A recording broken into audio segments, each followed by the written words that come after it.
Welcome everybody back into Nerd Sesh. As always, I'm Carson Breber. Alongside me is Logan Camden, and we have got another wonderful week of NFL football to talk about. Week 2, Logan. Whole lot went down today. We do have the 2 Monday night games tomorrow, so still a couple of marquee matchups to look forward to. But the marquee matchup of today was, of course, the Super Bowl rematch. Chiefs-Eagles, not the Sunday night game, but a game that was put in the afternoon slot with very little competition, and I think was the one that certainly felt the most high stakes. The Eagles win again, Logan. It's obviously not as dominant as their Super Bowl victory, but it is another win for Philly, and that drops the Chiefs to 0-2. So starting with them, are you concerned about what you saw from Kansas City today and what you've seen from them to start the year? I mean, we talked about this a little bit in our show with Anthony last week after week 1 about what level of concern we should be at. And I know you thought it was a little ridiculous that we were already ready to jump on the Chargers bandwagon. And maybe you still feel ridiculous, but a little soon for me. A little quick. And maybe you can still feel that way. Let me be clear about something. I don't look at the Chiefs as a drastically different team than I did last week after they lose to the Philadelphia Eagles. I think the Philadelphia Eagles are one of the 3 best teams in the NFC. They're a bona fide Super Bowl contender. But I don't think the Chiefs are going to win their division, and frankly, I don't think this team is very good. Now, again, I want to be clear about something. I think Patrick Mahomes is still one of the 3 best quarterbacks on the planet. Wherever you put him within that 3, that's your call, right? And on a week-to-week basis, whatever side of the bed I wake up on could determine which quarterback I'm rolling with that day, right? So I still believe in Patrick Mahomes and his ability to carry this Chiefs team, but I think it's going to be like Hercules, man. I think he's going to genuinely have to carry this team. You mentioned it. This is the first 0-2 start for the Chiefs in the Patrick Mahomes era, but it feels like he is going to have to drag this team by the scruff of their neck to the playoffs if they're going to have a chance of getting there. I thought he was great with his legs and on the ground in this one. He had to be. The rushing game has been anemic. He had 66 rushing yards and a TD, and routinely you saw if the Eagles went to man coverage without a spy, he was cooking them in whatever scenario it was. But the running backs have been horrible this year, Carson. They are averaging 3.3 yards per carry this season. That is without Mahomes' rushing yards. If you reference back to last season, the Chiefs would have the worst rushing attack in all of football in comparison. The worst mark last year was 3.6. It was the Raiders' rushing attack. But I recognize they're dealing with injuries. Worthy is out with a dislocated shoulder. They say he may be back by week 3. I'm not super optimistic. Rashee Rice is still out with a 6-game suspension. I come away from this game feeling like the Chiefs need to put the ball in Patrick Mahomes' hands even more, Carson. I think they just need to lean on him as much as possible. I guess it really is what your expectations were for the Chiefs coming into this season. If you thought they were going to do what they did last year and just steamroll everybody and win 13 games and roll to the Super Bowl and carve up the AFC in the playoffs, I think you should be worried. I think this team is still going to make the playoffs, but I don't think they're going to win this division. I think this is a team that needs Patrick Mahomes to be Superman every week. This is not a team that's going to get by putting up 23 points per game like they did last season and get bailed out by their defense. Frankly, I think this team has regressed. I think the rushing attack is probably going to be among one of the worst in football. They are dealing with a bunch of turnover at the wide receiver position, and they're not super talented there even when they're at full strength. I don't think this offensive line is as good as it's been in the Mahomes era, and I think this defense has taken a slight step back, although I did think they played pretty well today.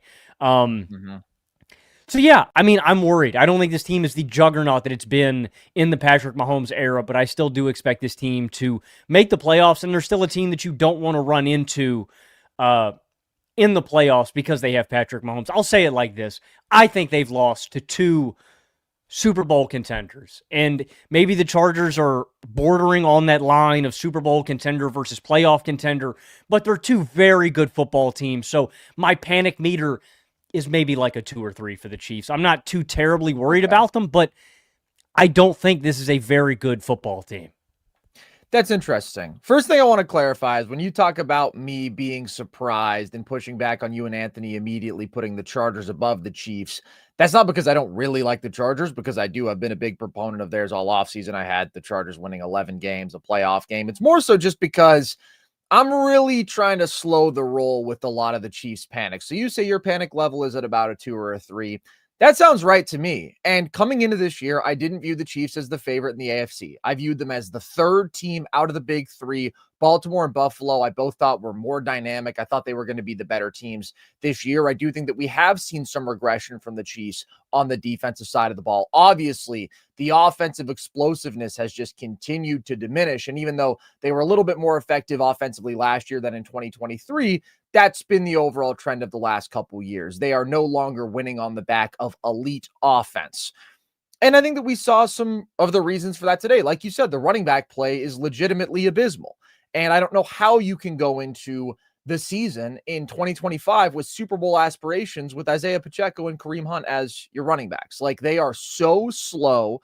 And this infatuation with running the football at such a high volume for Kansas City, I really do think is counterproductive. They loved running the ball last year. They were bottom 5 in yards per attempt. They were able to grind out enough yardage on the ground to sort of align with their identity of grinded out ball control football, extend possessions, keep the possession number low, and then trust Mahomes to win a clutch game. And like, that was enough for them.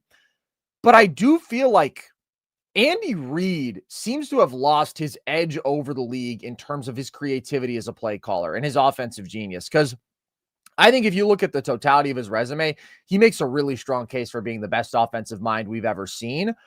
But when you think about now the fact that they are so in love with the run game, in spite of the fact that they're not good at it and the running backs are really bad, there was one play that was so telling to me today, and it was that 4th and 1 that they went for early in their own territory. And I just thought about the Chiefs at any point from 2018 to 2022, how helpless any defense felt in that spot, because you knew they were going to spread you out. They were going to drop something creative, and somehow it was going to end up with a Patrick Mahomes rollout, and he was going to throw to somebody wide open in the flat, and that guy was going to be a playmaker. And like, now they line up in that situation. I'm like, yeah, they're probably going to hand it off up the gut to Kareem Hunt and get stuffed by. But it's just defense. lazy. Like, why not just put the ball in Pat's hands? And I feel this way about all of the big three guys. This is something that I noticed with the Bills last week. It didn't come back to bite them on the ass, but they had a scenario like that where it was a short yardage situation. You need the first down. Put it in your best player's hands. And like, Pat was killing them situationally anyway. Like, when they needed a big play, he was making it happen. Not only do I think it's lazy, I think it is to the detriment of this football team. I agree. When you have an elite dual threat quarterback, you should be using that guy every time in a short yardage situation. And obviously the Chiefs have been more hesitant to use Mahomes as a short yardage runner. I mean, they haven't run a sneak in 3 years ever since his knee injury, and we understand that. Patrick Mahomes is not afraid to use his legs right now, though. And I'm not talking about a designed run. I'm not talking about an option even. I'm talking about some sort of short passing concept, and then he has the ability to use his legs and improvise, and you're putting the ball in your best player's hands, like you're saying. So I understand all those frustrations. At the same time, the Chiefs still could have won this game, right? Harrison Butker misses a kick. Yes, it's a 58-yarder, but he is Harrison Butker. And obviously, like, this entire game actually, on the Travis Carson, Kelce drop. Yeah. Real quick, it does. I want to get to that in a second. That play, I want to talk about with Butker, the 58-yard field goal. Even that scenario is another one where we can point to the play calling right before we get to the kick, because it's a 3rd and 16, and they hand it off up the middle. It's a long field goal. It befuddles me situationally, Carson, when you're playing conservative and you have Patrick Mahomes as your quarterback. Every drive matters against great football teams. I mean, it's the Eagles. You got to maximize every single drive, and I don't understand handing it off to Kareem Hunt. You know what's going to happen. You're going to get a yard or two. If you give it to Mahomes, say you get 6 yards, that is a big-time difference in that kind of scenario, going from a 58-yard field goal to a 52-yard field goal. Like, again, I thought that was really costly, not putting the ball in Pat's hands. Here's what I'll say about that. I don't think we can deny this trend of more conservative play calling that we've seen over the last couple years. I also think it is very significant that right now the Chiefs really don't feel like they can trust any of their pass catchers. That's obviously a product of being without both Rashee Rice and Xavier Worthy. Those are the two guys who are supposed to shoulder a majority of the load in terms of being high-end weapons, right? Kelsey is always going to have his chemistry with Mahomes and his ability against zone to make a couple of really timely catches, but he's not the guy you're expecting to go for 1,000, 1,100 yards anymore. That's supposed to be Rashee Rice at least. I mean, his production per game last year was really elite. And then Worthy is the guy who takes the top off of defense, who you can use as sort of a gadget guy even too, move him all around, and he can just make big plays and sort of break the game with his speed. Those are the two guys who are supposed to really ascend in this offense this year. Neither one of them have been on the field except for a few plays for Worthy in week one. So that's so significant to me. I really think that's going to make a world of difference here, because right now, I think part of the reason that Pat is so keen on consistently using his legs, which is highly effective, I think he should do it more in the regular season. I understand the concern about injury risk, but he's such an effective scrambler. He's always been so great at using that to his advantage in the playoffs. And he's always just been very mindful of not really doing it as much in the regular season. He had never had back-to-back regular season games with 50-plus rushing yards in his career. He's already done it in the first 2 weeks this season. And again, I think part of the reason for that is he's not as confident pushing the ball downfield to these receivers who are struggling to create separation, who he doesn't trust as much in terms of their hands, who he doesn't have as much chemistry with. But overall, I'm not concerned at all about the level that Patrick Mahomes is playing at. I think he's actually done some impressive stuff in difficult circumstances over the last couple weeks. Really, the worst moment today was missing that initial deep ball to Thornton, but then he made up for it when he got another shot at a very, very similar throw, and that time they converted. One of the concerns coming into the year for the Chiefs was the offensive line. I think their protection has been fine. I just think he needs dudes out there who can make plays, and I believe those dudes are on this roster. They're just not available right now. So do I think that the Chiefs are going to become the Ravens or the Bills offenses, scoring 30 points per game when those guys get back? Absolutely not. Absolutely not. Those are just more complete groups, right? They have more dynamic playmakers. They're better in the trenches, and their quarterbacks are just playing at a higher level in terms of being regular season offensive engines. But do I think at full strength, this team can put up 25, 26 points per game, and they can be great situationally, and they still have a brilliant defensive coach? And I was encouraged by what we saw from them defensively in this one. And Patrick Mahomes is going to be that guy you want with a gotta-have-it drive when he has two receivers out there who can actually make plays on the field. I do think all of that. So obviously starting 0-2 is not good. Like you said, two tough matchups, under difficult circumstances, missing key guys. I'm not going to overreact to that. I still think the Kansas City Chiefs are going to certainly be in the playoffs, probably win one playoff game this year. Can I say anything beyond that? No, but they're going to give themselves a chance, and they'll look better when they have their best players on the field. They definitely will. What you were talking about earlier, though, I mean, the Chiefs did have a chance to win this football game, and they were in it until that costly Kelsey play. Like, that really does. I wrote it down in my notes, but I put 90% of this loss on that one play. Like, yeah, there's a million little butterfly effect moments probably that you can point to in any football game, right, that'll make a big difference. But that play, it's a 14-point swing. And the fact that it's happening to Kelsey, right? Because, I mean, we saw that a couple of years ago with, like, Kadarius Toney, and it felt like 10 interceptions that Pat threw that year were all off of his receivers' hands, and now it's happening to Kelsey. I think Kelsey is a part of why this offense hasn't looked as dynamic, just because of his regression as a player. And, like, we know that he's regressed a little bit in the regular season over the past 2 years, and then he always cranks it back up in the playoffs. But these first two games are really where you feel like this could have been a spot where they really needed Kelsey to step up. And that's the costly play in this game, because I didn't think the Eagles' offense was particularly dynamic. I thought they had a really good game plan defensively for Philadelphia, and that swung the tide. I mean, you just can't turn the ball over there, and I put that on Kelsey. It hits you in the hands. You got to make that play, man. You can't let that happen. And I thought this game was pretty much decided on that play with how close it was. I agree. And shout out to Josh Simmons, by the way, who has been very good for them as a pass protector and who reached 18 miles an hour on that play to save what probably would have been a pick six otherwise. But either way, that ends up being a drive where the Eagles still do score a touchdown. And it's a drive where you were supposed to score a touchdown, and you could have on that very play. So That's the thing. That's where I don't think you can possibly come away from this game and think the Chiefs were not totally in it and think the Chiefs didn't have a really good chance to win this game, even understanding the context of them being without, at this point, their top two pass catchers, at least the guys who they hope are going to be their top two pass catchers. Defensively, I was impressed with Kansas City. I thought they played very well. That's been an area of some concern with them losing some guys in the secondary over the last couple of years. Their defense overall last year just regressed from where it was at in 2023. And it was not a good defensive performance from them in week one. But I love the game plan in this one. And this is where I do feel like as long as they have Chris Jones, Trent McDuffie, and Steve Spagnuolo, like in a big game, they are going to be able to create havoc. Spags heated up Hurts over and over again, blitzed him 16 times on 25 dropbacks. That's the highest blitz rate of the Spags era. And this is a guy who loves to dial up some psychotic blitzes. It was a great game plan. They consistently forced the ball out super quickly, got them a couple sacks. They were able to very much limit the Philadelphia passing game and in a lot of ways just give Hurts trouble, overwhelm him in some spots. The one decision I would criticize from Spags, though, was going with the zero blitz on that 3rd and 10 where Hurts hits the shot play one-on-one to Devontae Smith. At that point, I just feel like you had already given him that look so many times that the way to actually keep him off balance is to say, okay, we're only rushing 3 or 4 and we're going to drop back into coverage. It's not sort of the signature Spags, okay, now I'm going to catch you off guard and heat you up and send 6 or 7. Like, he's been seeing that repeatedly, and so now he can pretty easily identify, okay, I just need to give my playmaker a chance to make a play.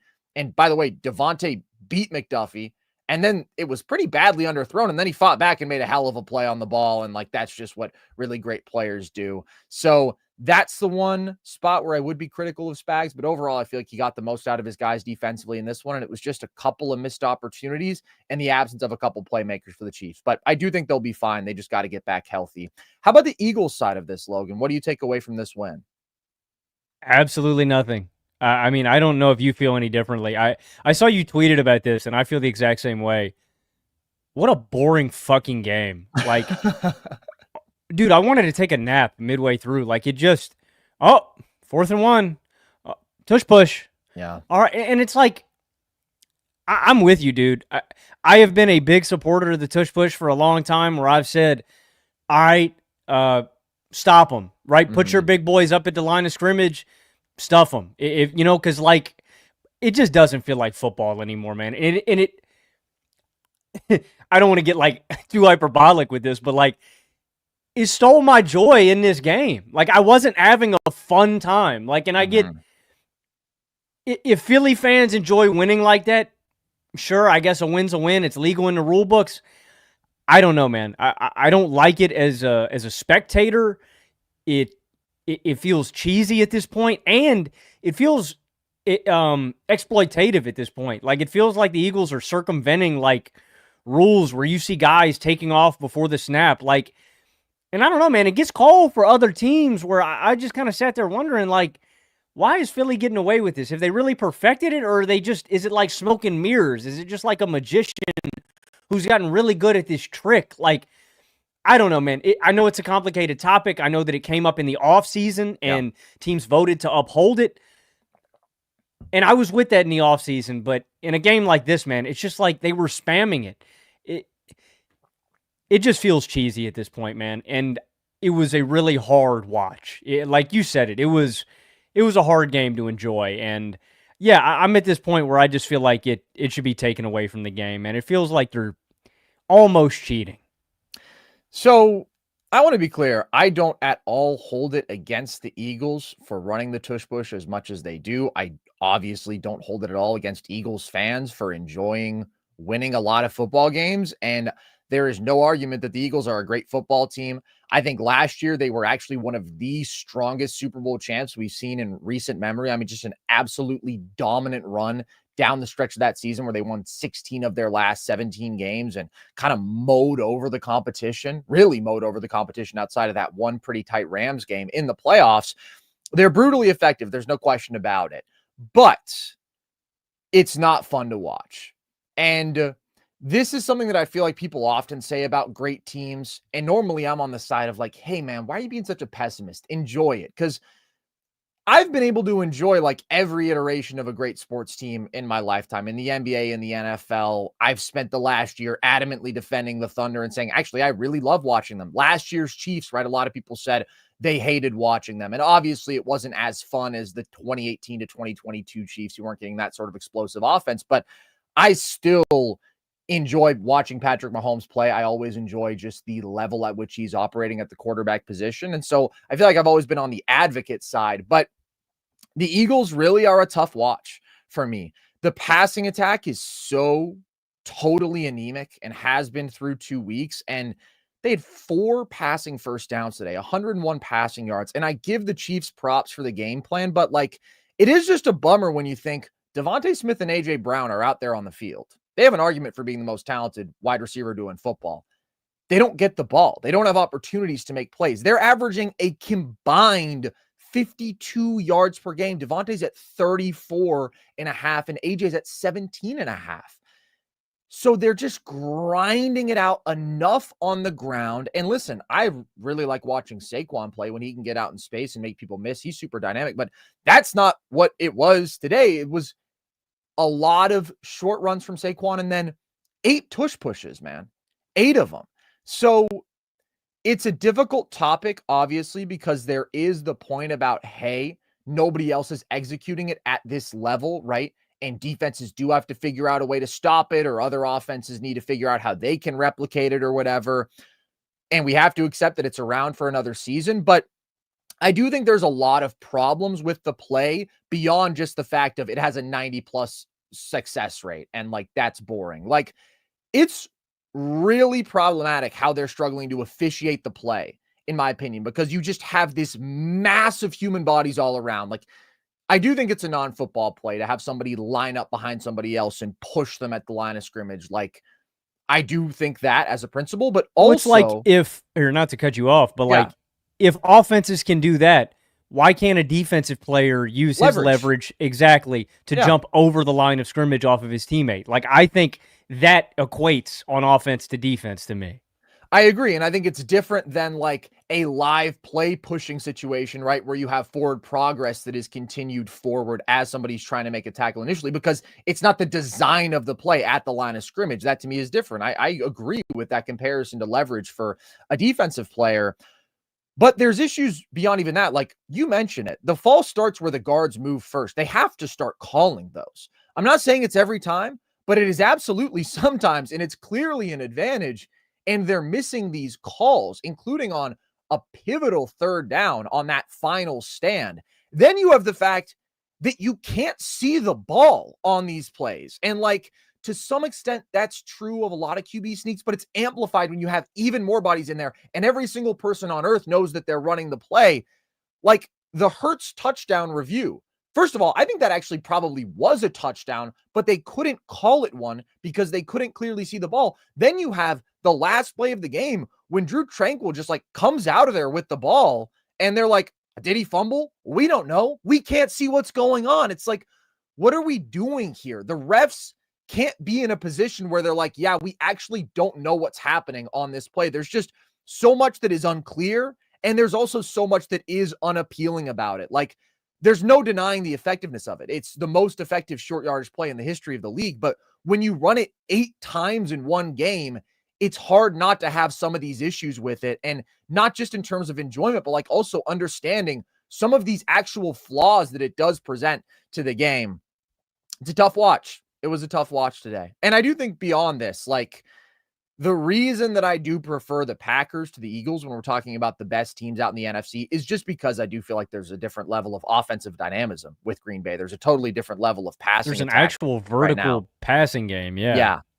The Eagles have completed 2 passes downfield all season. Everything else has been underneath, and it's just a limitation. And look, they were able to break through for a couple games last year and open up the passing attack a bit. But there were also extended stretches last year where it was anemic. And I do think the Packers have put together a juggernaut. Everybody knows I glaze them. I love them, but that's an elite defense. And that is an elite, complete offense. And the Eagles just are not operating at that level whatsoever. But they win a game against a very good team on the road because they were very good defensively and they did what they had to do offensively, controlled the ball, didn't turn it over, executed in those short yardage situations. But I feel like we are moving towards a point where next year they're going to raise the same topic with the tush push. And as it narrowly survived this year, it's probably going down next year. Like, football is ultimately about winning. That is the only thing that should matter to every team, every player, obviously. But it is also an entertainment product. And we have seen throughout the history of sports certain things banned because they are bad for the entertainment product, right? Zone defense being outlawed in the NBA for as long as it was. I'm actually glad that they brought it back. But the Mel Blount rule, right, to open up the passing game, make the game more appealing like that. Like, there are so many instances of it throughout sports history that I don't think it would be like anti-competitive, antithetical to the idea of, oh, let the best man win, to ban this play that has no precedent in the history of this sport. There's never been anything like the tush push. And it's just really bad for the product, for a viewer. But a good win for the Eagles all the same. Let's talk about the Sunday night game, Logan. For the second straight week, we saw J.J. McCarthy and the Vikings in prime time. Last week when we saw them in that spot, it was a very rough start to the game, but a very good finish, and they wound up with a win. This time, they could not replicate that late game magic. It was just rough end to end. They only put up 6 points in this game. How are you feeling right now about J.J. McCarthy and the Vikings offense? This is why I picked Atlanta to win this football game. I know we disagreed in game picks, and I think the Vikings, top to bottom, are the better football team. Like, that defense, I think, is going to be among the best in the NFL, and I haven't been disappointed by their defense whatsoever through 2 weeks. The reason I took them in this football game was because of what J.J. McCarthy put on tape in his debut. It was a good quarter of football, but he gave me 3 quarters of bad football, and so I thought in this one, it's like, I praised him. You know, I called him resilient. It was very impressive to bounce back from that. A lot of instances with a young quarterback, when they throw a pick six like that, they will crumble. They will fall apart. They will melt down. And I thought it took a certain level of mental toughness and fortitude to bounce back from that. Sometimes that happens. Heat of the moment, adrenaline, big spot. All right, he's going to be clutch. But he did put a lot of bad on tape. And when I boiled down to it, I was like, which quarterback do I trust more? It's Penix by a pretty big margin. Yeah. And it was worse than I even could have predicted. I thought McCarthy didn't look like an NFL quarterback in this one. And this is against an Atlanta Falcons defense that I don't think is elite. I think they're a good defense, but I don't think this is like one of the best units in football. I thought he was really sped up by the pressure of Atlanta. I thought he was really overwhelmed and erratic in this one, generally inaccurate. I thought he had bad pocket presence, just taking bad sacks. There's just a lot of criticisms that I could have about McCarthy in this game, and there's not a lot to write home about. Like, there are some positives to take home from this game. Again, the Vikings defense I thought was elite, but that's it.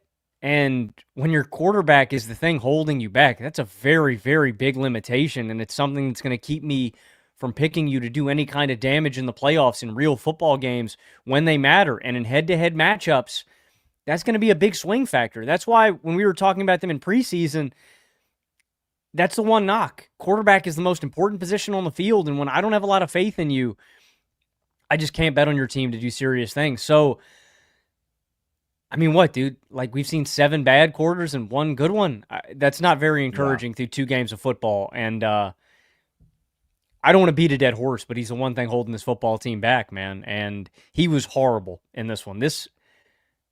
I'm trying to think in my head. You check me if you disagree. I think this is the worst game a quarterback's played this season.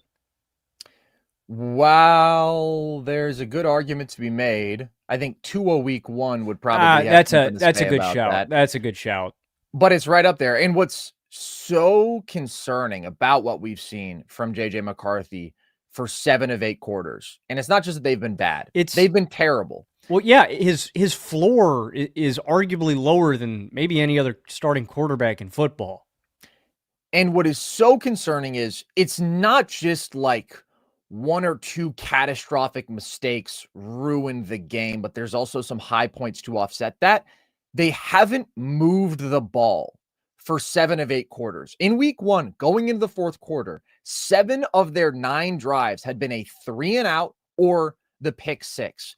In this one, they again had 9 drives in total this time around, but there was no 4th quarter resurgence. They had a punt or a turnover on 7 of 9 drives. And most of those punts are coming very quick. They're mostly coming without a first down at all. So that is so deeply concerning, because my take coming into the year was JJ is the biggest question mark about this team. He's the reason that I look at a team that won 14 games last year, actually got better as an overall roster on paper, and I can't predict that level of success from them again. It's because of the question mark at the quarterback position and some of my concerns there.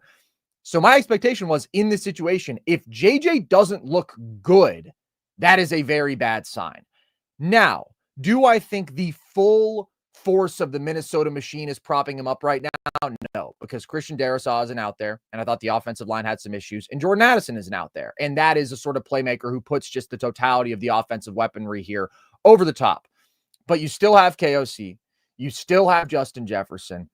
There still are clearly some positive elements of this offense. It was very, very effective last year, and you're still doing so much in a vacuum that is really, really bad. Like, people can talk about the offensive line having some issues dealing with pressure, right? There's a spot where JJ McCarthy just straight up gets sacked by a free rusher.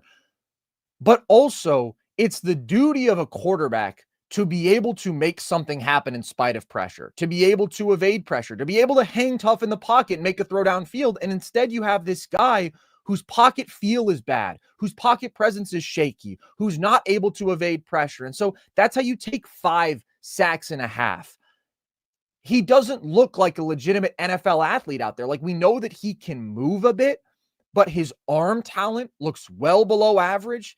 And he's not, again, able to evade pressure, beat a pass rusher one-on-one. And so he's just kind of crumbling down there. There's an inability to diagnose what's coming. There's an inability to make something happen in a difficult spot. And he just looks super overwhelmed out there. And then the most brutal is, like, he gets his shot. The slot fade to Jalen Nailor. It's there. That's a touchdown if he puts that ball on the money.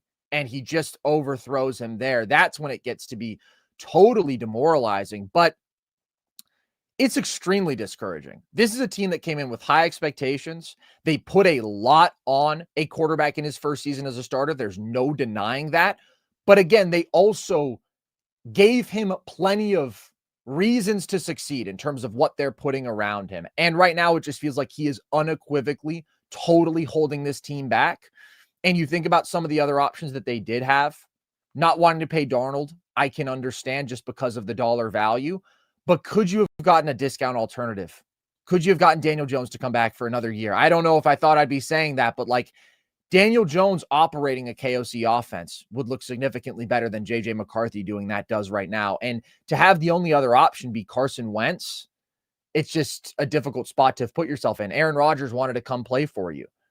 That would have been worth doing to me, to at least have the option. And frankly, I don't think there's any question that they would be going with those veterans right now, because JJ doesn't look ready. And I don't want to overreact to 2 starts. He has looked so bad for 7 of 8 quarters, but I can't see the trait right now long-term that's like going to make him a franchise guy. We praised his competitiveness. We praised his grit, his mental toughness, week 1, being able to respond to such a brutal start to the game. But that alone isn't going to make you a career. You have to also be good. And I just don't see anything that JJ McCarthy is good at out there. He's not moving the chains. Yeah. Not at all. And it's especially disappointing when you think about the improvements that this team made defensively, like adding a guy like Jonathan Allen, adding Javon Hargrave. The dude, I admittedly, I've never heard of. That dude Redmond was eating on the interior tonight, like ferocious. The defense is going to be top 5. This is a team that is ready to go out there and compete for a Super Bowl. They have got everything. The head coach, they've got the defensive coordinator, they have the defense, they have the offensive infrastructure around him. They're just missing the QB. And you know it as well as I do, Carson. In sports, it is a year-to-year league. You have year-long windows that you need to capitalize on, and it just feels like they have missed the train, and they bet on the wrong horse. And McCarthy's getting lapped right now. I don't want to bury it, Bill Walsh always said it. I love it. You need 24 games to know what you got in a quarterback, man. You need a season and a half. So I'm going to give JJ his grace. This is a rookie quarterback. This is a rookie season. We have seen bad rookie quarterbacks that have bounced back before. But like you said, Carson, I don't see the trait that makes me go, oh, this is going to turn around. Like with Caleb Williams, right? Even as bad as his rookie season was with up and downs, you can see the arm talent and the creativity and the extension. There is nothing from the tape in these first two games that makes me write home and go, this guy could be a franchise quarterback. And anytime you burn a first-round pick on a quarterback and he is not the guy, it's costly. It's especially more costly when you look at the team aspect and see how ready this team is to go and compete for a championship. So I would be really disappointed if I was a Minnesota Vikings fan, man. I would be really discouraged after 2 weeks of football. And I don't even think that JJ has to be good for them to be a playoff team. Yes, exactly. Like, I was expecting up and down play from him this year. I was expecting him to be one of the worst starting quarterbacks in football, and I still had them winning 10 games, making the playoffs in a wild card spot. But it can't be this. It can't be ineptitude. And that's what it was. So ultimately, like you said, you need more of a sample size before you make your ultimate judgment on any quarterback, young quarterback especially. And he also doesn't have the totality of that infrastructure in place yet. But they need Darisaw back as fast as possible. Jordan Addison suspended for one more week, and then he's going to be back. And we'll see what they look like with all those dudes back and available. But feels like they need what other offensive juice they can get back right now. And I think they need to lean into the run game more. They need to take as much as they possibly can off of JJ's plate. Why didn't they give Jordan Mason more burn in this game? I didn't understand why they didn't turn to him earlier. Here's the hardest part, right? You feel that way, and then you realize just how few plays the Vikings actually got to run because they didn't have any first downs. It's like, man, they only ran the ball 19 times. Well, they only dropped back 27. JJ only attempted 21 passes. Like, they're not getting first downs. They're not extending drives, so they can't do anything. But I do think early down runs has to be the top priority. That's something that Minnesota really focused on last year, even to then set up the play action game for Sam Darnold. And Lord knows they need to have some sort of crutch that JJ can rely on more now than ever. And it's also just tough when you can't get the ball to your playmakers. When you miss Justin Jefferson on a 3rd and 9 and he's wide open and you just dirt the ball. When you miss Naylor on a potential touchdown that would have you right back in this game. Like, you just can't have that from your quarterback, especially not in a game where I thought their defense did ball out for so much of the day. They had some issues stopping the run against a great Falcons rush attack that really bounced back from last week. But defending the pass, they got pressure. They dialed up blitzes as always. Flores is a sicko in that way. I thought their coverage was really good. And I like Penix. They only had 108 net passing yards in this game. You did your job if you're Minnesota. You held them to 15 points until the final drive, and you just couldn't do anything with the ball yourself. So we do have a super chat I'll get to right now because it's on topic. Thank you, Evil Crisis, who says, the Vikings issue is they're in a legit contention window right now, and they gambled on a young, inexperienced quarterback. He can still be good, but needs time when this team has a 2 to 4 year window. They let 2 starters go who are balling. It comes with its positives and negatives. The positive is the fact that you're able to add a bunch of talent around the quarterback because you have all that extra salary cap. So you can add to the defense and become comically loaded with your roster around them. But if you miss on the quarterback, what does it matter? I wasn't super optimistic about JJ coming out of the draft, but I didn't think it was going to look this bad. You know what I mean? I thought it could be something like he did at Michigan, where it was, okay, hand the ball off, manage the game, pick your spots, make plays when you need to, be effective in short yardage situations. He hasn't been effective at all. Again, he doesn't look NFL caliber through 2 weeks, man. And I get that some people are blaming this on the offensive line, and I can give you a little bit of grace with that, but it's like, when are we going to hold him to an NFL standard? We don't make these excuses for other quarterbacks when they don't perform. I think this is an inexcusably bad performance from JJ, no matter the circumstances. I agree, and we can also give props to the Falcons defense and their ability to dial up some more blitzes. And shout out for them for investing in getting those 2 rookie edge rushers, man. Absolutely. And I think it has paid off, them investing so much in the edge position this offseason. That being said, this has been one of the more lackluster pass rushes in football in recent years. And so I don't think we can also go out there and pretend that they were facing a bunch of world beaters in terms of the Falcons pass rush, even though I do think they're improved and they showed that in this one. Like, sacks are more often on the quarterback than I think a lot of people give credit. There are a lot of elite quarterbacks out there who are incredible at evading sacks, and it makes all the difference. And then there are quarterbacks who, when they are pressured, basically melt down. And sacks are absolute drive killers. They are devastating negative plays, and you just cannot take 6 of them in a game.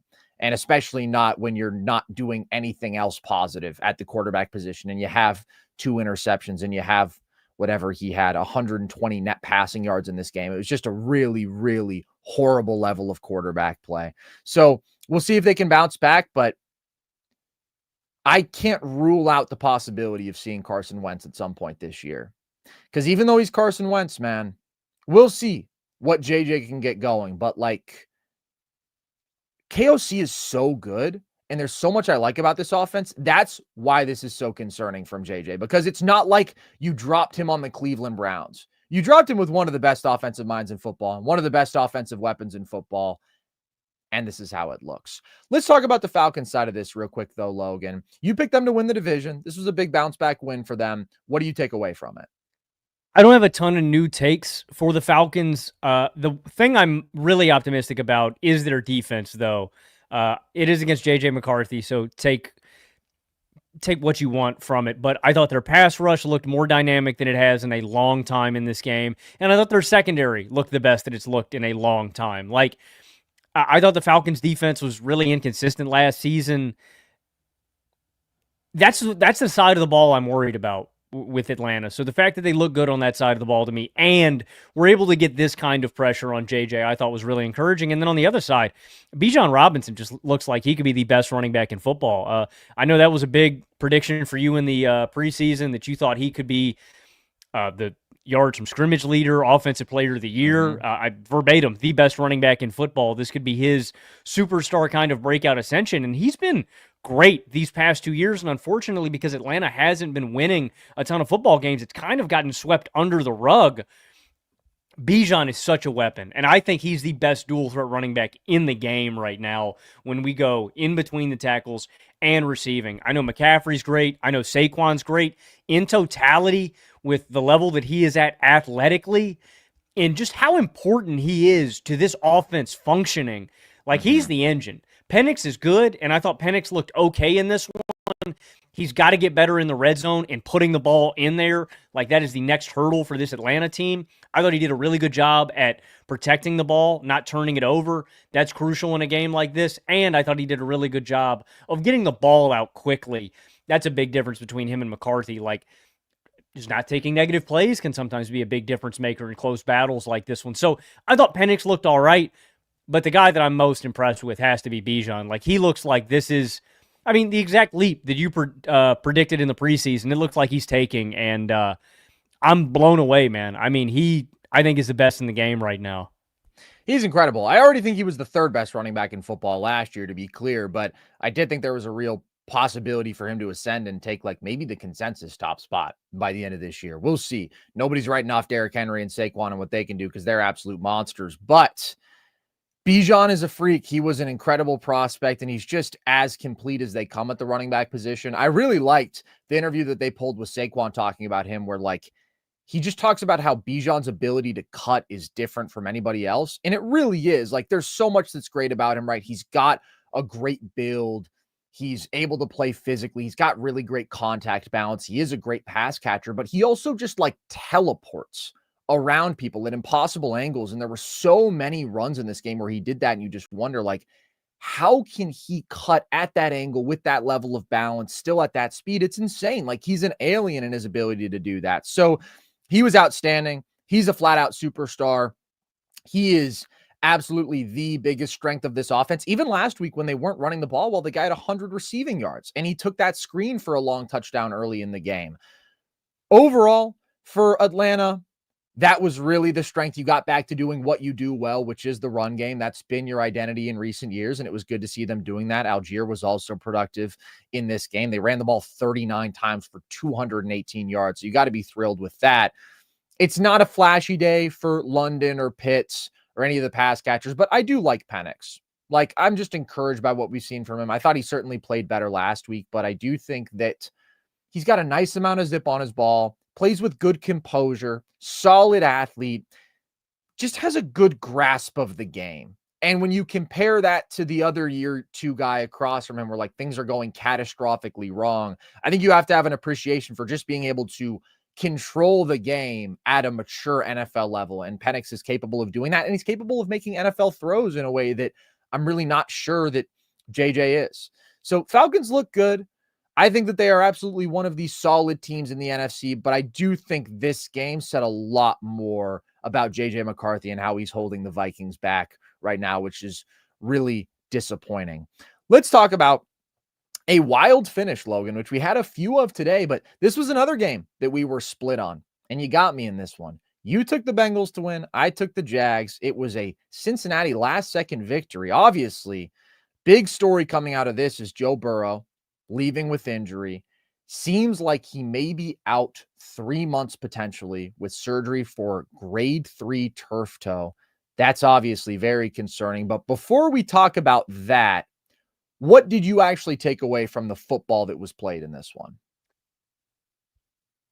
85-90% of this game, my take was going to be, I really like the direction that the Jaguars are trending in. Like, it was awesome. I was like, damn, dude. Maybe I should unclog my fucking ears and stop being such a jackass on the pod sometimes, man. Carson was spitting. Like, Jags offense. Those boys looking good. Carson's clearly taking things seriously in practice. Locked in. Bro, I don't know how you have all this time to do the podcast and crank out all this content and then put that kind of product on the field, man. It's super impressive. I cloned myself. Thank you. It's awesome. I need to learn about that technology. I was excited. Like, Trevor Lawrence was getting the ball out quickly. I really liked the play design from the Jaguars. And there's a different level of confidence that is emanating from Trevor Lawrence for most of this game, where I'm like, he's in control. That was the exact word that you used with Penix, in control. And I've never felt that way about Trevor Lawrence. And I'm not even putting that on him. I know that a lot of people give Trevor Lawrence probably too long of a leash, but having Doug Peterson, having Urban Meyer as your head coach, like, you have to understand the context that comes with that. Where Trevor never looked confident. He looked confident today, and I was like, wow. ETN breaking off some of the plays that he's breaking off. Bashal Tuden, oh my God. That guy's a stud. Like, he is they need to get him on the field as often as possible. You've got two really dynamic playmakers flanking T-Law in the backfield. There's just a lot to be excited about, I thought, with Jacksonville. And it is like as classic as a Jaguars loss as you can get. And honestly, it's one of the things that's been holding me back about this franchise. It's not Liam Cohen. It's not the talent of this football team. It is a stench that is hard to shake when you are an NFL organization. It is something that comes with the Cleveland Browns. It's something that comes with the Carolina Panthers. And unfortunately, it is something that the Jacksonville Jaguars are just going to have to shake. And how does it manifest itself in this game? It is catastrophic mistakes in crucial situations, multiple turnovers in the red zone, where not only do they not come away with points, these are massive swings, where if you just come away with a field goal, that's a win.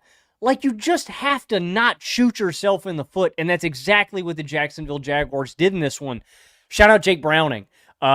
What a fucking roller coaster of a game it was for him, man. Either a TD or a turnover. There was no in-between for Jake Browning in this football game. And it felt like he was going to shoot the Bengals in the foot enough times, and the Jags just give it back. That's as simple as it is to me. I didn't feel like the Bengals were the better football team in this one. I felt like the Jags just pissed their pants in this one and let the Bengals escape. Like, it is an inexcusable loss.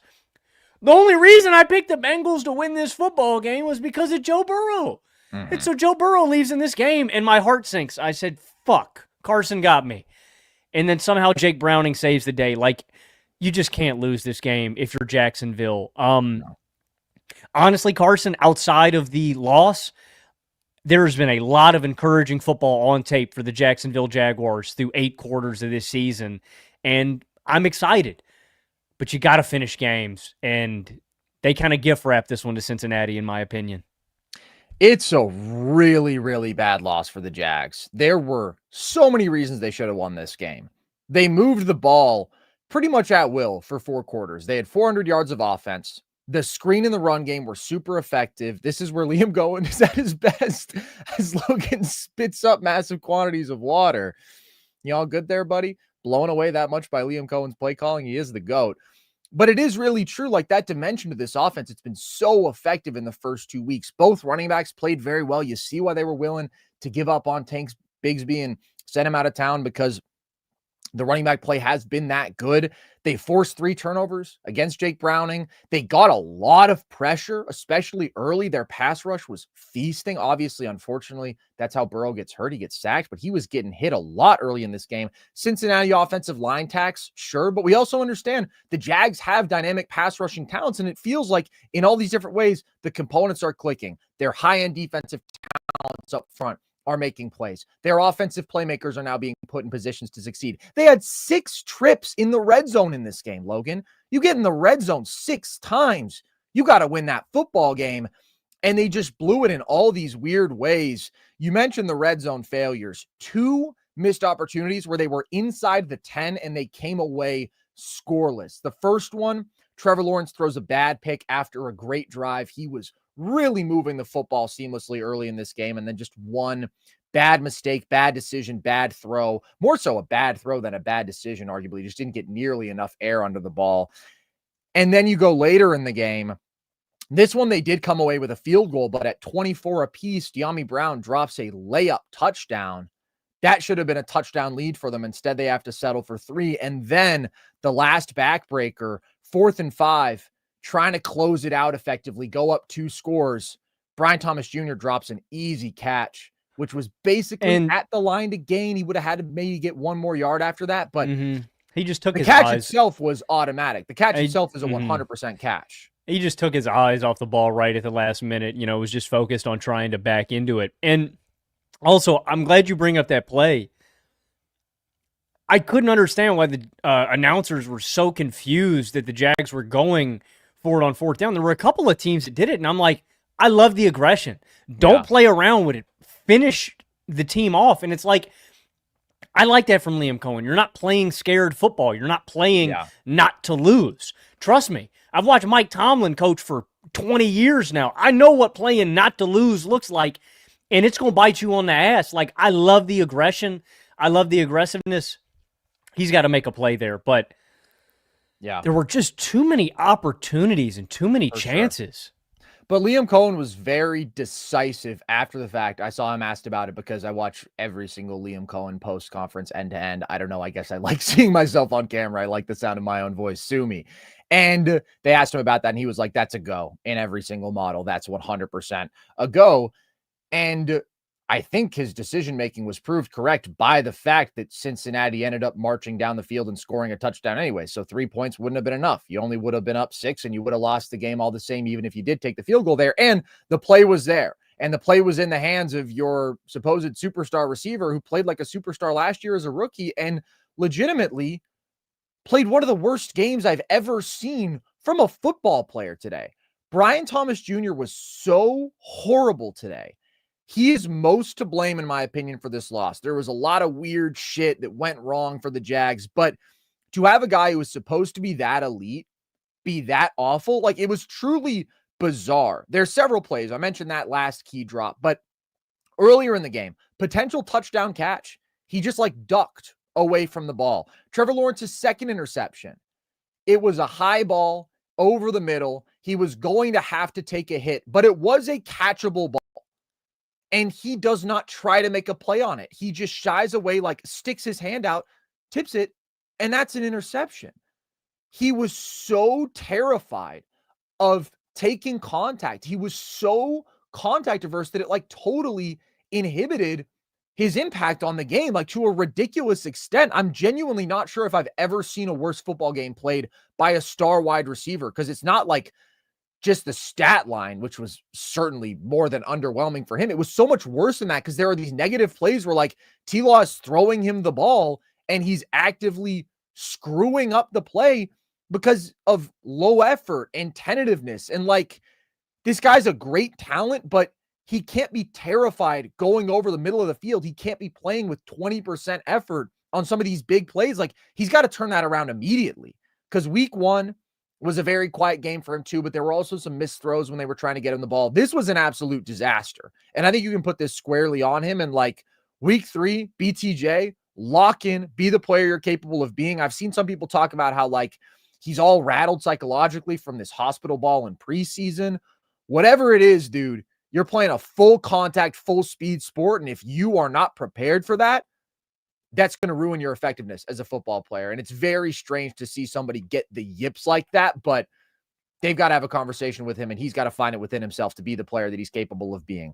That being said, I do think this is also partly on Trevor Lawrence. First drive, when he threw the pick, like, that was disappointing because that's just a spot where they had to get 6. I do still think he had some accuracy issues in this one. Had that exchange with Liam Cohen, if you saw that, where Liam Cohen was like, put it on their chest, man. Put it on their chest. And Trevor Lawrence kind of waved him off, dismissed that. So Liam Cohen afterwards, like, I thought he handled the question about that well in the press conference. Again, I watch every single one and I take notes end to end. And he was basically like, it's emotional. He's a moment. It's nothing personal. I'm a high energy, high emotion guy. He's even keeled. And he like actually praised Trevor Lawrence. So I thought that it was handled well from the coaching perspective there, but I still didn't love that interaction. I don't love the inaccuracy stuff with T-Law. He still made some questionable decisions. Like, he threw the most illegal forward pass I think I've ever seen at the end of the first half. Yeah, dude, that play was hilarious. And then they were sitting there bitching about the DPI, and I'm like, it wasn't close. I thought it was like, funny, Trevor, too. That's not a legal pass. You can't sprint 5 yards past the line of scrimmage and then throw the ball and say he's holding him. You can't throw the ball from there. I thought it was funny, too, the ref's response, and he's like, the quarterback was completely ahead of the line of scrimmage. And like, I know that that's obviously because you just have to have one body part, but it was kind of funny how he emphasized, like, it wasn't even close. It's like when they go false start, everybody but the center, you know, like, you got to love a call like that where they just say, you guys were not even close. So he does have to be more consistent. I do think that like Liam Cohen is putting these guys in positions to succeed. Like, it's not a joke. I understand he's the sexiest coach alive and he's my twin, but I also think he's a great football coach. And there is still just like this inconsistency from the guys who need to be the best for this team to be their best. And there were also just like a few tough breaks, man. The Joe Burrow fumble call earlier, or the fact that they called it an incomplete pass, would have been a fumble 6.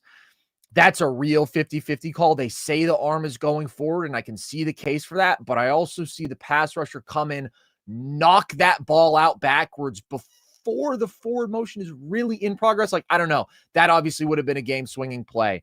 You have the Travis Hunter pass interference call, which I'm not sure I agreed with. There was a little bit of hand fighting there, but he made a very clean play on that ball. That would have been game if they don't call a penalty there. That extends the drive for Cincinnati and gives them the chance to win the game. The Devin Lloyd interception return, like, some people were debating if he was clearly down on that when they called him down. I would have liked to see like a clear look at that. I think he was down, but like, it wasn't clear. So there's just so many little moments you look at if you're Jacksonville and you're like, this is a game that was yours throughout. And there's so many reasons to be upset about letting it slip away. So big picture, I still feel good about the Jags because I've liked their process. I've loved what Liam Cohen has brought to this team. The talent is there. All the reasons I was in on them preseason, I'm in on them. But losing games like this is the difference between being a 10-win team that makes the playoffs and a 7-8-win team that underachieves by a little bit. And the vibes were not good in this one. It did have kind of that weird classic Jags stink to it. But I do think that they're going to overcome that stench in the Liam Cohen era, and I do still think they're winning this division. Tough loss for them, though, for sure. It was also interesting, like, seeing Cincinnati deliberately target Travis Hunter. That's going to be such an interesting dynamic because he's playing more on defense in this game. I really don't think it has anything to do with his coverage. I think it's just physically, like, it's the philosophy of basketball, right? Put the other team's best offensive player into every action if they're just a mediocre defender, just to wear them down. It's like, all right, if you're going to try to play a majority of the snaps on both sides of the ball, we're just going to wear you out defensively as much as we can. And it ended up working. I mean, they elicited that huge PI call and that extended the game. For the Bengals, Joe Burrow, potentially out up to 3 months. We hope for the best, but that's the reporting right now. What does that mean for Cincinnati in their season? I'll keep it short and sweet. I know a lot of people were angry at us for our preseason Bengals predictions like they were last season. We both predicted them to miss the playoffs and not build on what they did last season. Like, it's all about the salary cap and how they have allocated their money and built this roster out. And it's not even just the fact that they have so much money tied up in the quarterback and wideout position. It is that you are so dependent on these three guys not only performing, being available. It's like when you spread out your talent on an entire roster, one guy goes down. Okay, well, we have somebody that can step up. You are so dependent on those guys every week delivering and being there. One guy goes down, boom, your season's cooked. That's just another reason why I didn't have a ton of faith in this Bengals team. I don't like their talent top to bottom. I think this is a bad defense. I still believe that even after this game. Like, I think the defense sucks. Defense sucked in this game. Well, I just they mean just got gift wrap a couple of mistakes. They couldn't stop them all game. That's what I was saying. They did well on the tip drill. I mean, some people may argue that this is a good performance just because of the turnovers, but I still think this is a bad defense. And then offensively, you're depending on Jake Browning to carry you for 3 months. Like, look, dude, shout out Jake Browning for coming up clutch in this game. I know what kind of quarterback Jake Browning is, man. So, yeah, Bengals are chopped. I think it's pretty simple. Well, maybe I'll be a little bit more optimistic than you, Logan. Not too much more optimistic because ultimately I think this defense sucks. I think they are very much dependent on their superstar players being out there to like even be a good team. Like you said, I didn't have the Bengals making the playoffs. I wasn't high on them to begin with when they had Joe Burrow. But I will say we have a decent sample size of their offense being totally fine with Jake Browning. Like, he is able to execute at a capable level. He gets rid of the ball pretty quick. He's pretty aggressive. And like, at the end of the day, you really can't overstate the value of playing with Jamar and T. Higgins. Like I talk about, the coverage, AJ and Devontae are debatably the best receiving tandem. I think it's Jamar and T. Those guys are insane. I agree. They are like two mega athletes out there. Absolute freaks. Excuse me. Maybe CD and George. And Pickens. Yeah. If there's boys now. If there's like anybody that's in contention, but I think it's Jamar and T as well. I think teams should defend the Bengals the same way that they defend them when Joe Burrow is on the field, and I think they'll be fine. Give them the exact same treatment. Take that away. This offense is not dynamic at all. They're not going to be able to run the ball. Like, I thought that was a mistake from Jacksonville too. Like, it's like they let up. You know, like, I would still be fearful of Jamar and T no matter who the quarterback is. Those guys are home run hitters. Like, yeah, I think treat them the same way. Prepare for Browning the way you prepare for Burrow, and I think you're going to be fine. I will say, though, they're 5-3 with Browning if we count this game for him as a win because he played most of the game.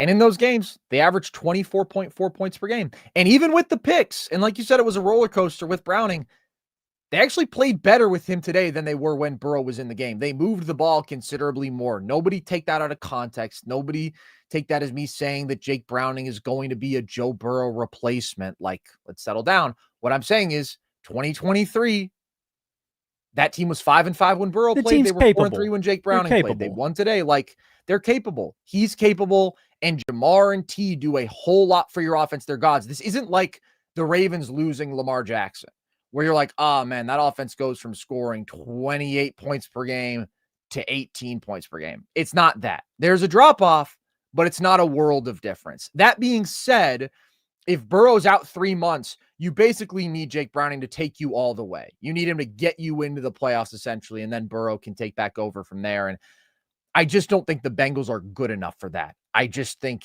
even though, yeah, the passing attack can be capable, the offensive line is still bad. The run game, I still think, is bad. The defense, I still think, is very bad.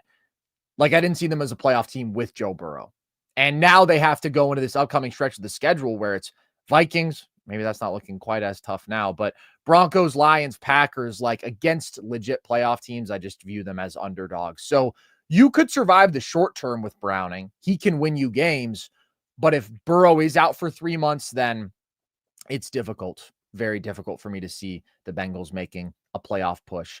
Let's talk about a team that is trying to make a playoff push, Logan, and got a win today. The New England Patriots bounced back. They beat the Miami Dolphins. What did you take away from this one?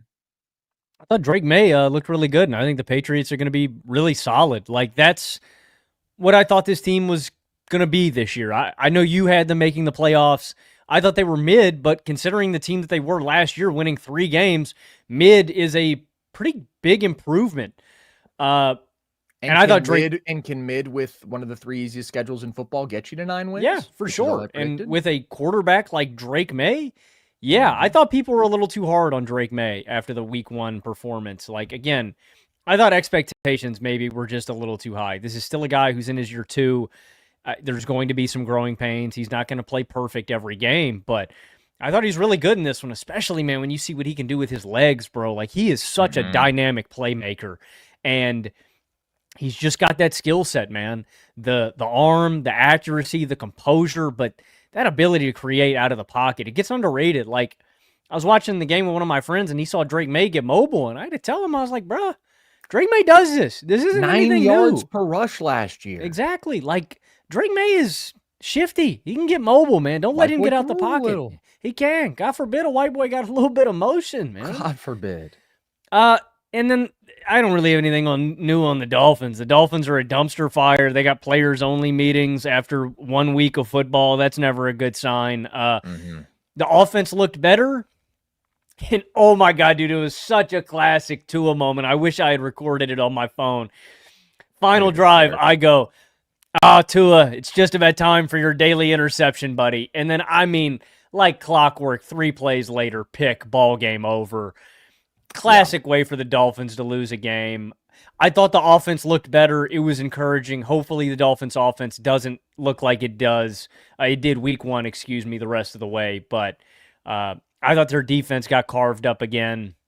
I think Tua is always prone to a meltdown or a disaster. I don't think he's a good quarterback. And, I think the Patriots are going to be solid. I've been disappointed with the play of their secondary to open up the season. That's really the one area where I'm like, I don't know if we should expect any improvement, so I think that's a concern. But I thought the run defense and I think the pass rush has looked okay. But I think they're going to hang their hat on Drake May this season, and I thought he looked really good in this one. He's continuing to impress me, man. I really like what we've gotten out of May. So I think the Patriots are going to be solid, and the Dolphins suck, man. I'm sorry, Dolphins fans. Drake May was excellent. Drake May lover will be thrilled about that, I'm sure. Very efficient through the air. Made plays with his legs, under control, accurate. I thought it was a money performance. I'm a huge Drake May guy. I did think week 1 he missed some throws you need him to make, but I thought he was nails in this one. And like, this is what I bank on with New England, man. I'm a big believer in Drake May. I believe in him taking a production leap in year 2. And then I believe in the Patriots beating bad teams, which they've got a lot of on their schedule. And they did that in this one. I will say, though, this is not a good performance by their defense. I mean, just allowed way too many explosive plays, some long runs after the catch. They have looked very slow. I don't think the Dolphins are a good matchup for them. This is not a very athletic defense. No, that's true. And we saw the Dolphins tap into their speed in a way that we haven't seen in a bit, where like Achane and Waddle and Hill, all these guys were making big time plays. Obviously, just a 180 from week 1. Even though Miami still lost, they were way better offensively in this one. And I look at New England and it's like, yeah, the offensive line, the receivers, still suspect. Diggs has been a solid addition for them, but Ramondre Stevenson was their leading receiver today. But I do think they've improved in those areas, and this is the kind of game they had to win. They were underdogs in this one. New England was on the road in Miami. Yeah, they were betting underdogs. That's hilarious. Yeah. I also think Vegas didn't react as strongly to week 1 with Miami as a lot of people did. And I think even though I'm totally out on the Dolphins, because I don't think anybody's in on the Dolphins, we had this debate with Anthony where I was arguing that they were not the worst team in the AFC. They were just one of the worst teams in the AFC. I do feel like this game speaks to that, right? Like week 1 against the Colts was as horrible as it could be for Miami. This game feels more like what they should be, where it's like, oh, their playmakers make some plays and Tua's fine. And then Tua throws a horrible interception at like kind of the defining moment of the game, which, to be fair, it was 4th down. He has to try to make something happen, but it was still so bad. And I do think that Tua probably throws the ugliest picks of anybody I've ever seen.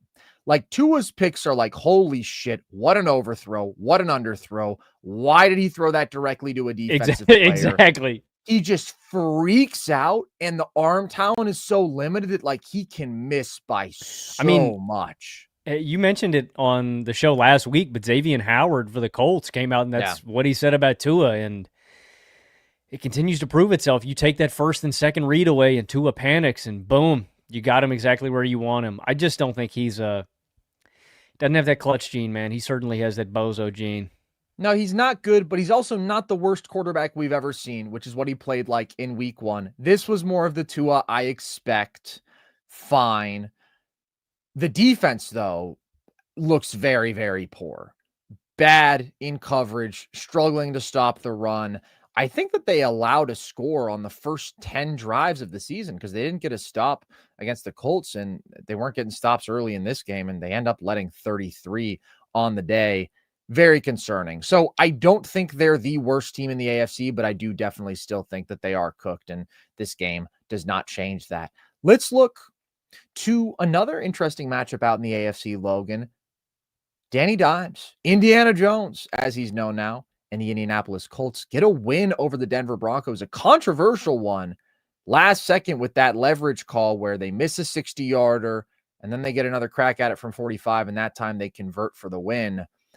I know you, after week 1, were saying you were in on these Colts. They were maybe even your pick in the AFC South going forward, and you picked them to win this game. How are you feeling about the Colts after this one? I love what the Colts are putting down, and Daniel Jones looks damn good, man. Like, I'm proud. I'm proud. I'm kind of, frankly, I'm embarrassed a little bit. He's doing it all to spite you? Don't you think that he probably has your face on a dartboard somewhere? Respect, dog. That's like the hardest shit you could do, Danny. Like, no doubt. Bro, Danny looks professional. One, I think this isn't an original take. I know a lot of people have been saying this after 2 weeks. I do think this kind of highlights the difference between him and Anthony Richardson and just the level that he is at a quarterback in terms of his development. Like, just the gap between having a professional that's going to come in and grind tape and prepare and just knows what he's doing. Obviously, there's a physical gap between him and Danny, but I think the Colts are the only team that hasn't punted throughout these first 2 weeks, which is super, super impressive. I don't have any sympathy for the way the Denver Broncos lost this football game. Bo Nix, try not throwing a really bad interception late in this game. Denver, make the field goal that you have. Like, there's opportunities for Denver in this game. They just need to put the team away. I don't know about the leverage call at the end. I've never really understood that call. I still don't. A gift, whatever you want. The Denver Broncos had an opportunity to slam the door on the Colts in this game, and they didn't. What did the Colts do at the end of this game? They got points on damn near every drive. Like, Daniel Jones can damn sure field goal you to death, and they moved the ball consistently in this game. I continue to become more and more quarterback pilled as I grow long in the tooth, Carson. Like, I like Daniel Jones more than I like Bo Nix, and that says a lot more about Bo Nix than it does about Daniel Jones. I do want to give him props, though. I think Jones, with a good offensive coordinator, can manage games, and this is an ideal situation, and I said this after week 1, this could be like a Darnold to the Minnesota Vikings last season, where you look and you go, great play caller. He's gotten Shane Steichen. Quick-hitting reads, deceptive play action, designed rollouts to buy him time in the pocket. Danny can do all of that, and they've got playmakers here. Jonathan Taylor is still a stud, man. Between the tackles, receiving out of the backfield, the guy can make plays. In the receiving game, I think Tyler Warren is a beast. They crushed that pick. He is a great security blanket to have for a quarterback like Daniel Jones that likes to check the ball down. I really like how they use play action and can draw up super simple, easy reads for him underneath. And then you've got a decent amount of depth guys.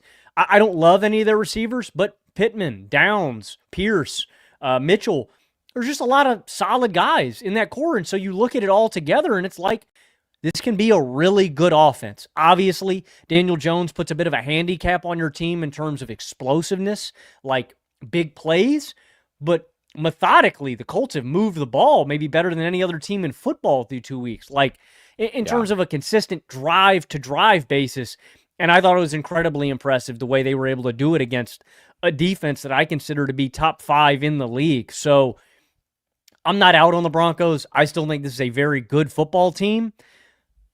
But kind of like Minnesota, they are uniquely handicapped by the guy they have at their quarterback position. And I don't think this is as egregiously a bad a football game as it was from week 1 for Bo Nix.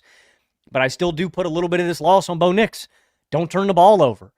Be more consistent. Have less 3 and outs. I still look at Bo Nix as a fundamental limiter of this football team, and I think he's going to be the reason that they come up short in games. They could have lost week 1 against Tennessee because of Bo. Ultimately, they don't.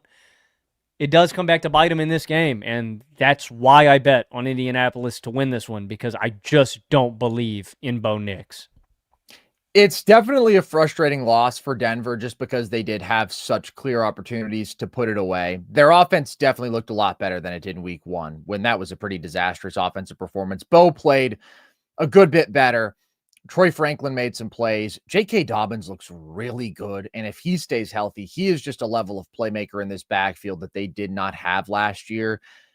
But even though it was a better performance all around, you mentioned like Bo throws a very costly pick when you have a chance to go up 8 if you just take a field goal there. And then on the next drive, they miss a 42-yard field goal. Like those were their 2 chances to kind of put the game out of reach, or at least put the Colts in a position where the most they could do is tie, and they didn't do it. In fact, they made some pretty bad mistakes in those spots. So they should have won this one. And then to like also blow it with the leverage call, which I agree with you. It's always a tough call to make. What I would say is don't put the official in a position where there's a legitimate chance for them to make that call when a guy is stepping up to make what would be the longest field goal of his career by multiple yards. Like at the end of the day, just make him hit the 60-yarder, because ultimately the push that he did or did not get with leverage, like whatever, him jumping into the air, it had no impact on the kick. He just missed the kick like 8 yards wide right, and you just got to make him make the kick. I agree. It's like contesting a guy on a 3-pointer when they need 4 points or something like that. You know what I mean? And then he gets the and one, and it's just, don't even make him hit the shot. Make him hit the kick. I completely agree.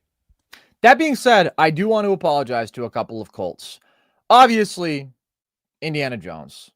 There's a couple things I have to say to you, because Logan has defined himself as the Danny Dimes hater, and now apparently the Danny Dimes lover. A very quick switch there. But I pretty much single-handedly hit the Colts with the Daniel Jones tax. That's the reason that I had them winning as few games as I did this year, even knowing that last year they were an 8-win team with really bad quarterback play. And I apologize for that. I have been impressed with Danny. I think he has done a lot quite well. I mean, the fact that they haven't punted or turned it over through 2 games, that's incredible. I thought Danny Dimes played very well today against an elite defense, a defense that was dialing up the blitz. He was very efficient. He's been the most blitzed quarterback in football so far. And you think with a guy who historically has had that bozo gene, has had that potential to just sort of descend into chaos and make some really bad decisions. Like, first off, they've protected really well for him, but he's also made good decisions, been composed, and he deserves a lot of credit for that, because I thought that he would be more erratic and just bad back there, and he's played really well through 2 games. The dude who I think is underratedly not getting enough praise, though, is Shane Steichen, because the level of quarterbacks that he has been able to win with is so damn impressive to me. Like, we can give Daniel Jones credit here, as we should, as we need to. And we can also understand that we saw 6 years of Daniel Jones in New York and he sucked. And that, like, a quarterback does not do a 180 like that overnight. A situation makes a huge, huge difference there. And Shane Steichen is a guy who had a winning record with Gardner Minshew, who had a winning record with Anthony Richardson, completing 50% of his passes, now has a winning record with Daniel Jones, and not just a winning record. Over these 2+ years now, he's been the head coach of the Colts. He's 2 games above 500, and like, they're producing solid offensive results. They're putting up 23 points per game. I am very impressed by that. I think too often we look at the quarterback and we just say, oh my God, what a turnaround. And we don't look at the situation and we don't look at the coach who is making that happen, because coaches are so insanely impactful in football. And these last 3 years, I mean, Shane Steichen has just shown repeatedly, like, I can win with anybody. And I didn't give him enough credit for that. And I should give him more respect. And I also probably didn't give enough credit to the fact this offensive line is awesome. Jonathan Taylor is a monster. You talk about the receiving corps. Tyler Warren has been really good for them. The one guy who I do really, really like, other than that, Alec Pierce, man. I think he's one of the most underrated receivers in football. As a deep threat, his ability to create separation and then also make contested catches, like, it's ridiculous. Alec Pierce has been one of the most impressive deep threats in football, even with suspect to bad quarterback play in his time in Indianapolis. Last year, 37 catches, 824 yards. It's insane. It's insanity. And that's with Flacco and Anthony Richardson throwing in the ball. So I'm not as high on the Colts as you are. I'm still not going to put them in playoff talks, but they look good. They do look like they have a chance at the division because they're very solid in the trenches, right? I think very good coaching, good skill position talent. I mean, I'm there with Indianapolis. I know you are. I think I'm ready to flip the switch. See, I'm ride or die with the Jags, and I do think that they are ultimately the team whose coaching I believe in even more and whose talent I ultimately believe in more, especially at those key impact positions. Like when it comes to elite offensive playmakers, I like what they have a lot more. When it comes to the quarterback potential, Danny Dimes has played better than T-Law through 2 games, but I do think that there's a lot more to tap into with T-Law there. And ultimately, like, I just need more of a sample of Danny Dimes doing this, right? We see quarterback turnarounds, win situations dramatically improve, and we also see quarterbacks playing well for a couple weeks, and then they fall back to their regular level. I'm not saying that Daniel Jones is going to have his Giants production. I think it's going to be better than that no matter what, because the situation is better. But is it going to be the sort of sparkling level that we've seen through these couple games? No, I still think he's a well below average starting quarterback, and that does concern me with this team when I don't think that they're like winning games on the back of their defense. So I think that they're solid, but I do prefer the Jags. And I know everybody's going to be all in on the Colts right now. And this is a good win because this is a good Broncos team that they beat and they produced against a really good defense, an elite defense. Also, remember the 2024 Saints. Remember a team last year that everybody wanted to proclaim a future playoff team because they dominated their first 2 games and then they sucked for the rest of the year. I'm not saying the Colts are going to suck for the rest of the year. What I am saying is we have a full week to talk about one NFL game from every single team, and it feels so big and we give it so much attention. And at the end of the day, it's just 2 of 17 games and there's a lot of football left to be played. So that's where I'm at with the Colts. With the Broncos, this is a really disappointing loss. I'm not worried about them. I think they're a playoff team, but I'm also not as high on them as some people were because, like you said, I worry about Bo. They gotta figure out how to get Cortland Sutton the ball, man. Yeah. They just got to figure out how to have a more consistent passing attack overall. Maybe it would just be having a better quarterback than Bo Nix. I don't know. Something to consider. There was another amazing game today, Logan. Probably the best game of the week. Giants Cowboys. I think we all had this one down as a 40-37 overtime shootout with 41 total points scored in the fourth quarter. It's a Cowboys win. These are 2 of the teams that I predicted to go 7-10 this year, but that in some way I have a sweet spot for. The Giants defense, my beloved Dak Prescott for the Cowboys offense. What did you take away from this one? I don't know if I have any like big picture takeaways from this game. I mean, it was an awesome experience. Is there anything you want to say to Russell Wilson? Because you've said Russ is going to get benched. Russ is unlovable. Forget unlimited. He's unlovable. No, I mean, honestly, I'm not really surprised at the game that Russell Wilson played because it's like you can even look at last year. Like Russell Wilson is capable of having games like this. To me, it said more about the Cowboys' pass rush and their defense than anything else. Like the fact that you're allowing a guy who looked so overwhelmed and not ready last week to do you like that. As much shit as I've given Russell Wilson over the past year, and I think it's been deserved, and I've shit on him a lot, Russell Wilson throws a beautiful deep ball. He sure does. If throwing a deep ball was the only aspect of a quarterback, Russell Wilson might be a top 5 guy in the game. Throws a great moon ball. I mean, and Malik Neighbors is a great jump ball receiver. One-on-one, I think Russell Wilson could be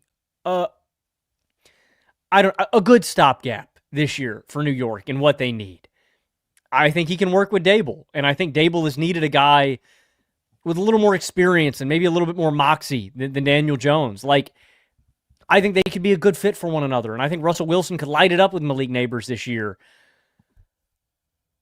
But it's not going to be every week. I know when you dial up the pressure on Russ, I know what happens. The guy falls apart because he's just not mobile like he used to be. He just can't move like that. And so when pressure gets home, the guy's going to fall apart. So I know he can turn back the clock, but you're not going to get this every week. That being said, it was a great game. Like, they needed everything they got from him.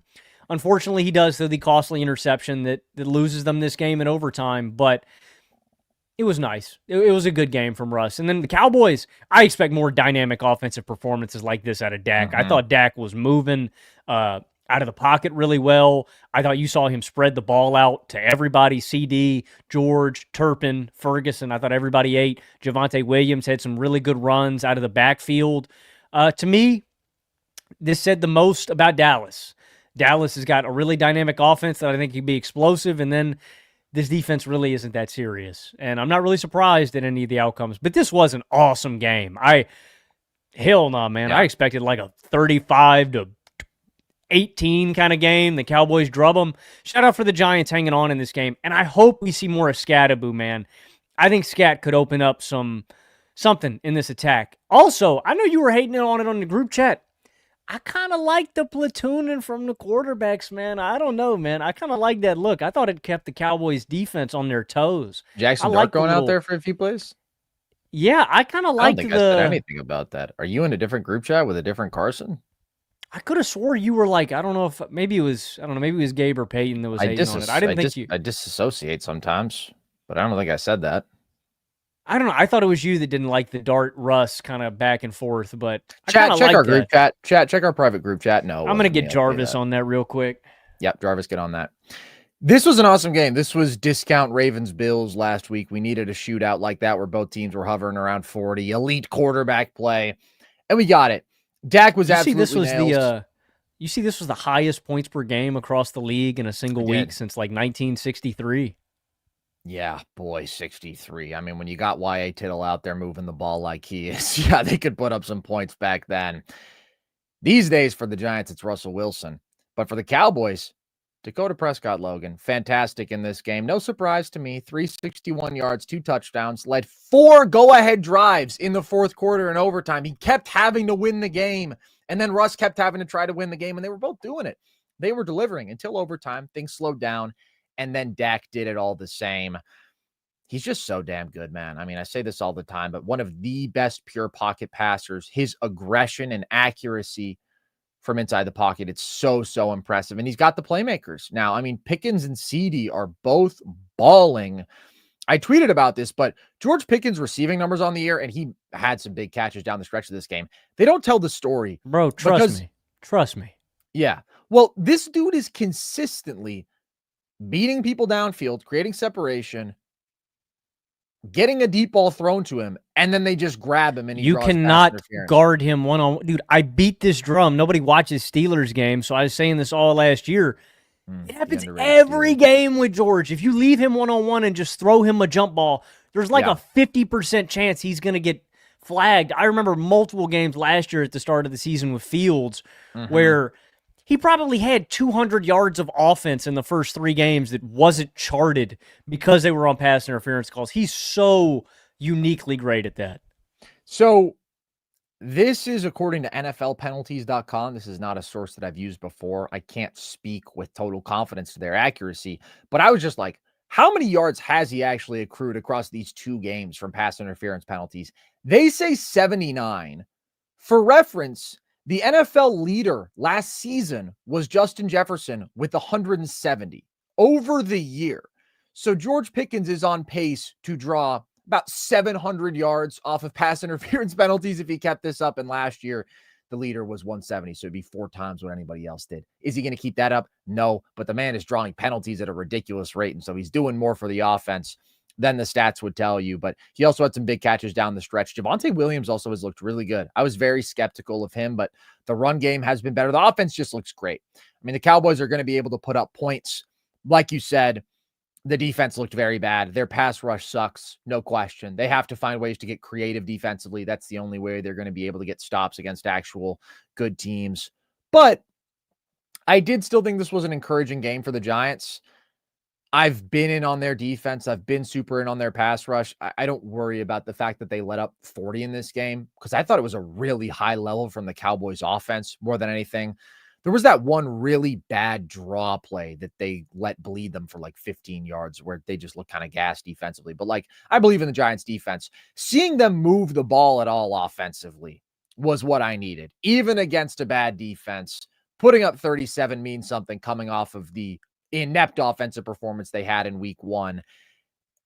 And I just couldn't be more enthusiastic about Malik Neighbors. Like, we were talking about this in week 1, but I was like, if they could have protected for Russ and kept him upright, and if he could have consistently made the throws, Malik Neighbors could have had 150 yards last week because he's consistently creating the separation. And then if you give him a 50-50 ball, that's a 90-10 ball for Malik Neighbors, as we like to say. Like, he is so unbelievably talented. I think he could be the best receiver in football someday.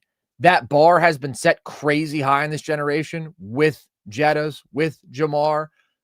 But like, Malik is that level of talent. He's unbelievable. Last year, as a rookie, the guy had over 1,200 yards for an offense that only threw for 3,500 total. Today, he goes for 167 and 2 touchdowns. He is so insanely athletic, like 4.3-ish speed, 42-inch vert with good size and frame, incredible ball skills, like ridiculously good uncontested catches. And then he's also a really good technical route runner, explosive in and out of his breaks, creates separation. Like, I think it's crazy he wasn't the first receiver drafted. And I'm not a Marvin Harrison Jr. hater, but Malik Neighbors is like a special super talent. So that to me is probably the best thing to come out of this game for the Giants. I do think specifically the deep ball connection between him and Russ could be pretty nasty.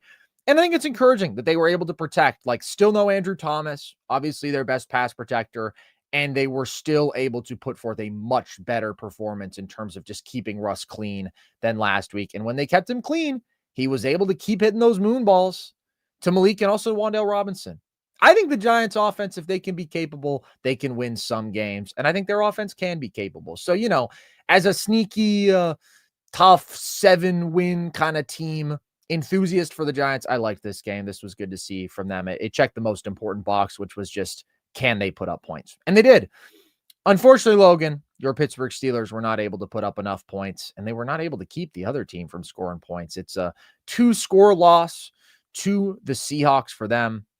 What did you take away from this? I'm pissed. Royally? Are you royally pissed? This about ruined my day. Oh, man.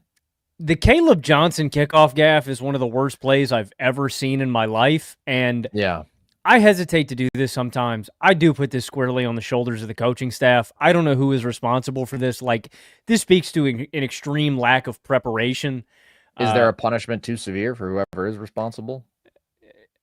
They can do whatever, man. Like, oh, wow. Tomlin put this on Caleb Johnson.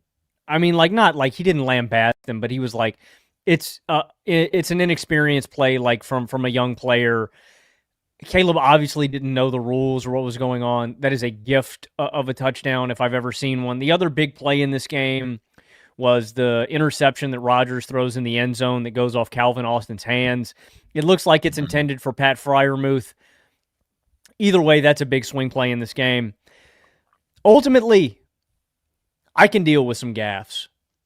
The shit that I can't deal with is the apathetic level of play that we have gotten from the Pittsburgh Steelers defense. Carson, I've seen some bad Steelers defenses. I saw the Steelers defense post Ryan Shazier after he suffered his horrible career-ending injury. That defense was really bad. I saw the 2020 Steelers defense that crumbled apart after we started off 11-0. I think this is the worst one that maybe I have seen in my lifetime. It hurts my soul saying that because I love Steelers football and I love the brand and the identity that we have built. As ineffective as it is in the playoffs, it is something that you can hang your hat on. You know what you're getting. It is something consistent. It's bankable. In 90% of football games, I know what I'm getting. Sure, we have our aberrations. the Niners game, the Texans game, right, from last year, right? Like, there are games. It happens.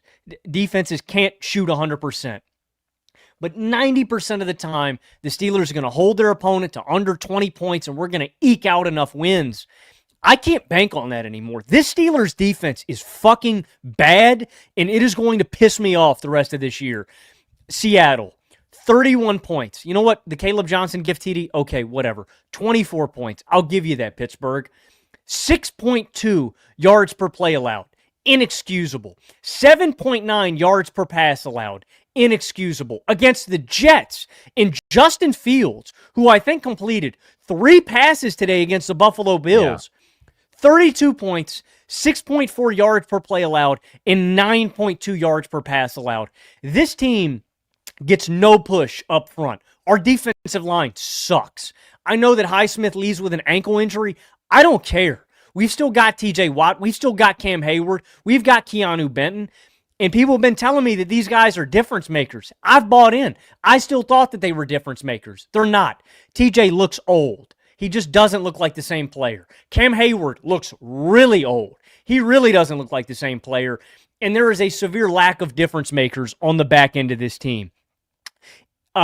Outside of not being able to get home to Darnold, and also he was picking apart our weak-ass zones, embarrassing coverage on the back end, we can't slow down running backs or get in the backfield.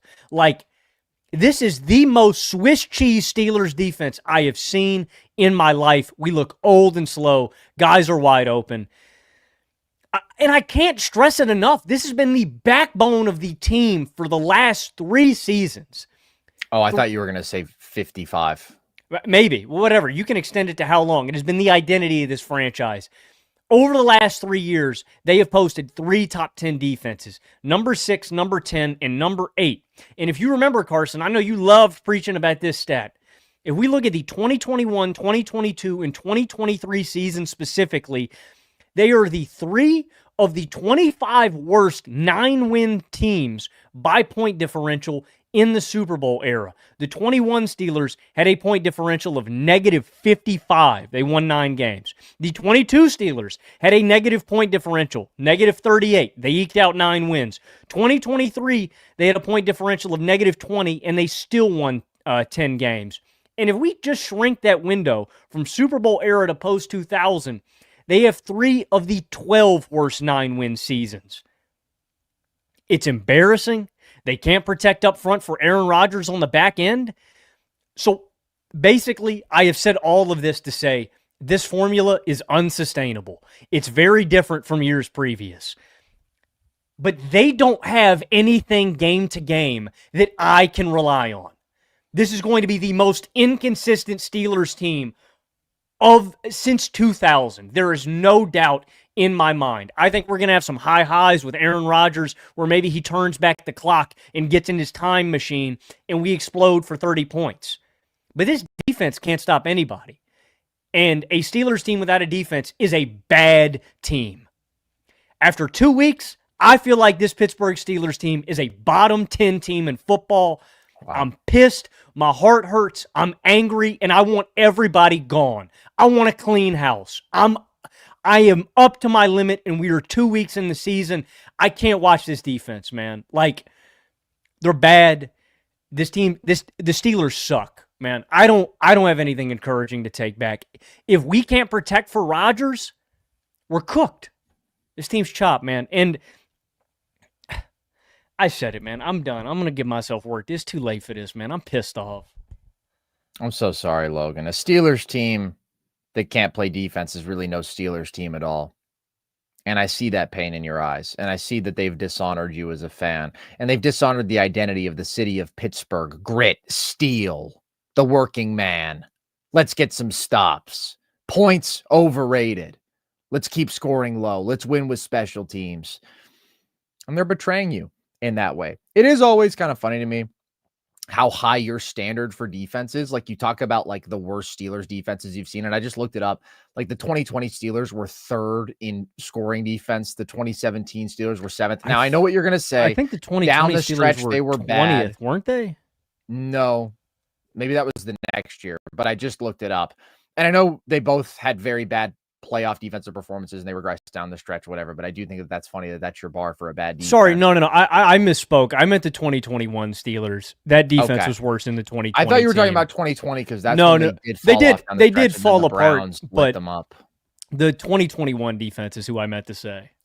Either way, this is legitimately not a good defense. And that was the concern after week 1. It's like, okay, if the Steelers are just okay on defense. I think the Steelers, and I was worried about this. I thought we would be average. Yeah. The Steelers are one of the worst trench teams in football. And if you know anything about, I think we're pretty much aligned on this. You're a trench baby. If you are not strong in the trenches, you're just not going to last in this league. It's the oldest football shtick in the book. You win in the trenches, you're going to win the game. The Steelers are one of the worst trench teams in football. Logan Camden built his entire all-time NFL draft team. He didn't even take a quarterback. He only took an offensive line and a defense. That's your philosophy. And that's normally the Steelers' philosophy. And they're not living up to that this year. Watching the Jets game today, the Bills-Jets game, and I watched every snap until the starters were pulled. That offense looked so horrible. And they looked so good against the Steelers. And I cautioned after that, like, this is probably more concerning about the Steelers. After week 1, I said this because, like, Justin Fields and Breece Hall suddenly looking like the best versions of themselves. Like, I think we need to see more to see if that's legitimate. And it turns out that it did say a lot more about the Steelers defense. And same goes for the Seahawks. I mean, their offense did not look good week 1, and they had a great day versus Pittsburgh. They do look slow. They're not the same up front. They're not the same in the secondary. It's just not looking like a very good defense right now. And I give props to Darnold. He made some big plays on that like final close it out drive. Yeah. Sorry, not to cut you off.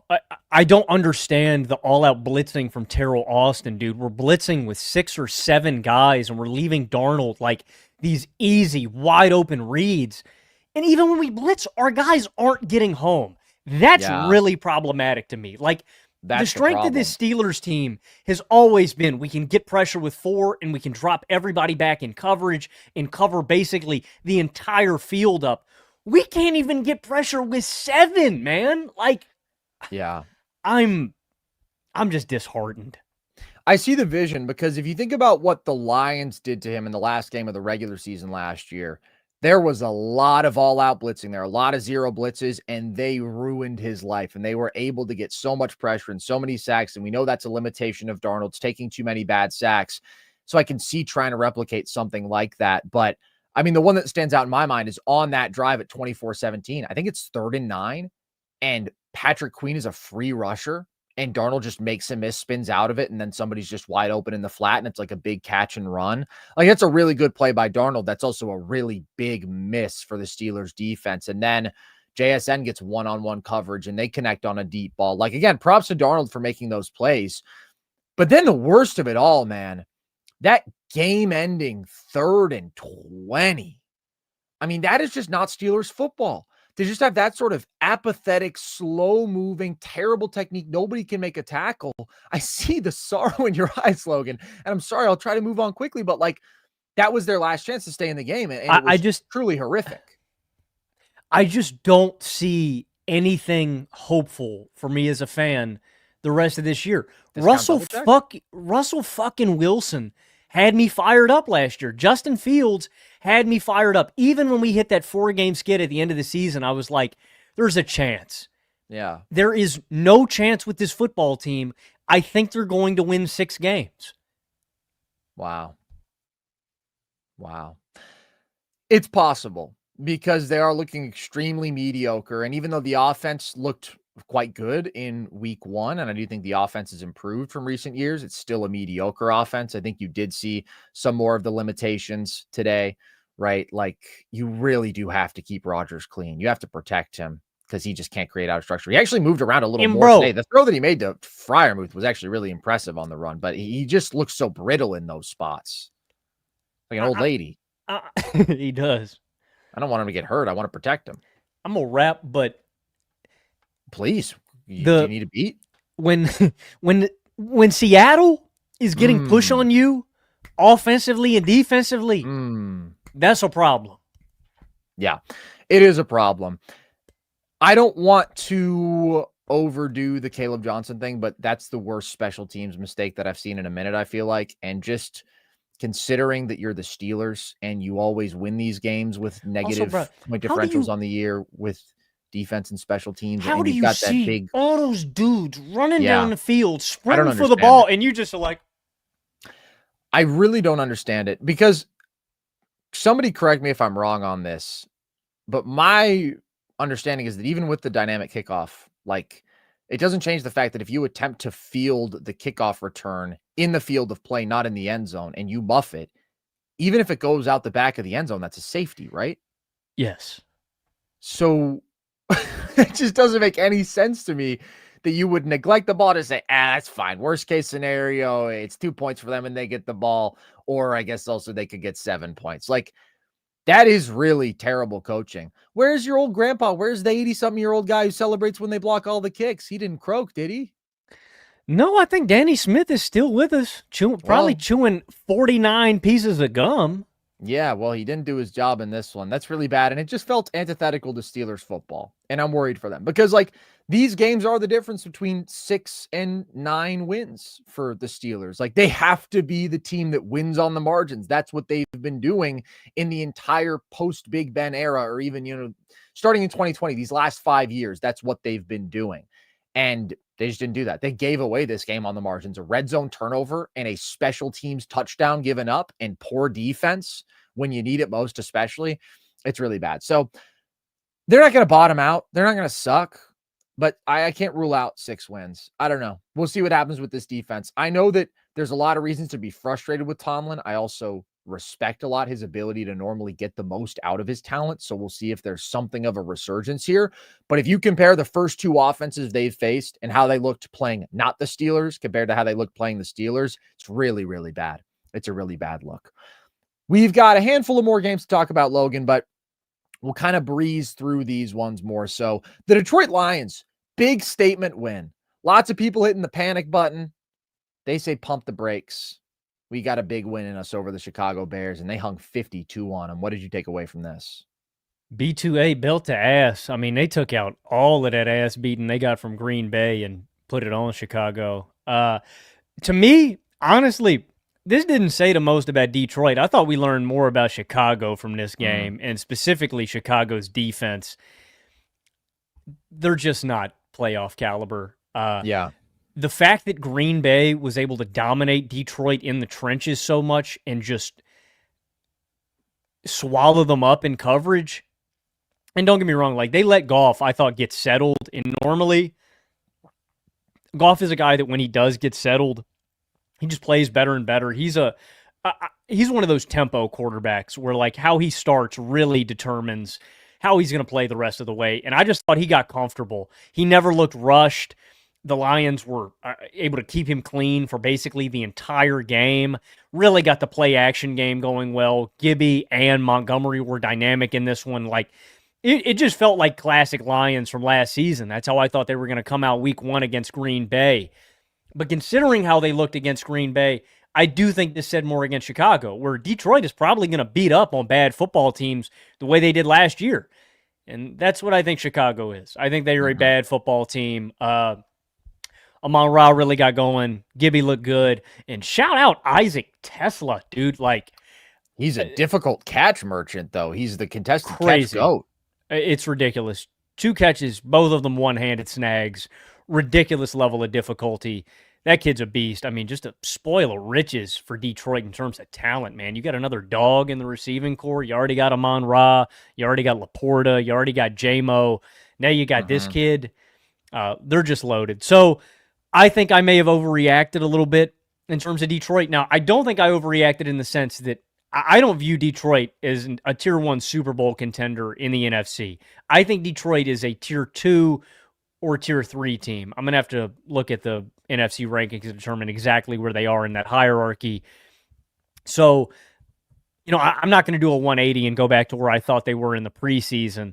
I think this is a good football team, but I don't think they're among the elites of the NFC. I thought the Packers kind of proved that. I do think the Bears are closer to the bottom dwellers than where I expected. But I think the Bears are they're going to be mid this year, unfortunately. Yeah. There's just still a talent gap between them and some of the best and the best. But it's a really, really good bounce back game for them. For Detroit, for sure. And look, this was my whole thing, Logan. This is the drum that I was beating. Yeah, it's fair to be a little concerned about Detroit, right? I was a little lower on them than you were coming into the year, but then you reacted more strongly to the week one. I said, look, this tells us a whole lot more about the Green Bay Packers, the super team in Green Bay, than it does about Detroit. I expected Green Bay to be the best team in the division, and they are, and they look like it, but Detroit is still very good. And this is absolutely what they can do to average or below average teams. I mean, there's still a lot of offensive pop here, right? Losing Ragnow and Zeitler matters. Losing Ben Johnson matters. And yet they still have Jared Goff, who when he gets in a rhythm and he's against a team that can't pressure him and they're setting up the play action and he's able to make throws from a clean pocket, he can pick you apart. They still have probably the most talented backfield in football when it comes to a running back duo. They still have some of the best pass catchers in football. And that means they're going to be able to put up a lot of points in a lot of matchups, even if they're not averaging 33 a game like they were last year. And that's what they did. I mean, I thought Goff played a hell of a game. It was maybe the most I've ever seen him move. He was actually moving around a decent bit in this game, but still, they kept him very clean. He made a lot of big throws from the pocket. I mean, just work in the middle of the field, cooking out a play action. Phenomenal. They got so many weapons. They've got so many playmakers. Still a pretty good offensive line. Green Bay's defense is insane. That's what the first 2 weeks should tell us. Maybe that should be the biggest storyline of the NFL season so far. Them doing what they did. I think it has been. Washington, yeah. It's incredible. They took 2 of the 5 best offenses in football last year, and they neutered them both, like is going to happen to my puppy Teddy in about a month. That's what they did. I know. I'm sorry, Logan. It's unfortunate. I know how much you love his balls, but that's what has to be done. I do think the Lions are pretty much a lock to be in the playoffs. I mean, this is what I was saying last week. I just can't see who was going to pass them up with the level of talent they have, even expecting a drop-off from last year. Last year was 15 wins with most of their best defensive players getting hurt. The Lions have set a very high bar, and I still think they're a very good football team. For the Bears, this was embarrassing. As good as the Lions offense is and has been in recent years, serious teams don't let up 52 points, pretty much ever. Serious teams certainly don't get beat by 30 plus. They couldn't do anything. They couldn't stop the run. They couldn't defend play action. They couldn't cover the middle of the field. They couldn't get any pressure. It was just horrible. And that's really where I would focus this game. Offensively, it wasn't super pretty. Caleb is actually holding onto the ball for longer on average through 2 weeks than he did overall last year. He took 4 sacks today. You would like the process to be a little bit cleaner, more efficient there. He had some good drives. He had some good moments. He had some really good connections with Rome, but still just too erratic. That's the word with him. That's the word with the Bears offense. But just in totality, it's very hard to look at them and think they're playoff caliber. And I had them finishing last in this division. I had them winning 8 games, but it would have been nice to see them finish a game that was in their hands for so much in week 1 and then be competitive against a really good team in week 2. And instead it's no, you blow the game, you leave the door wide open, and then you get blown out when you actually go up against a really good team.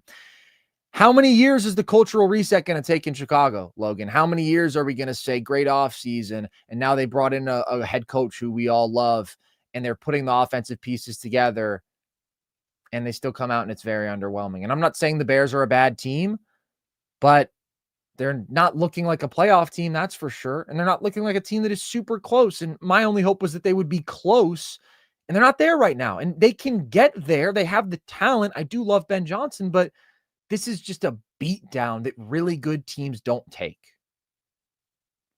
Well said. Master versus the student, man. Yeah. Chicago's one of those organizations that I was mentioning earlier that I would lump in with Jacksonville, with Carolina, with Cleveland. They have an organizational stench. I do think, and I do hope that a great head coach can alleviate some of that stench. That's what I'm hoping for the Jags with Liam Cohen. I'm all bought in on that. And that's what I'm also hoping for with the Bears with Ben Johnson. But I think it's going to take a little longer for them. And also they have to go up against the NFC North instead of the AFC South. And that makes a difference too. And their quarterback is younger. And there's just a lot that needs to come together for them. How about the 49ers, Logan, holding on, beating the Saints? No Brock Purdy in this one. No Brock, no problem for them. What'd you take away from it?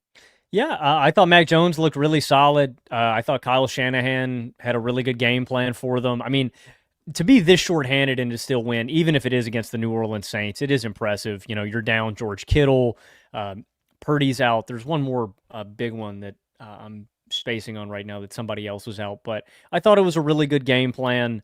Ayuk, Burma out. Ayuk, correct. That's the other one. Yeah. But Mac being able to check down the ball to McCaffrey, I thought they got Jennings and Pierce all involved. Well, there's a lot of talent here, and if there is a guy that you expect to elevate some of our quarterback talent, it's Kyle Shanahan. Like, you know, he did it with C.J. Beathard. He did it with Nick Mullins. Like, you know, you put Joe Blow back there, they're going to figure it out. And Mac Jones is at least serviceable, and I thought they had a really good game plan today. And then I thought Bosa looked phenomenal. Looked like one of those Tier 1 edge rushers, comes up with a big sack at the end of this game to pretty much put the game on ice. I do want to give the Saints credit. I liked a lot of the offensive play calling from Kellen Moore in this game. And while maybe I'm still skeptical about him long-term as a head coach, the guy's got chops as a play caller and as a creative mind.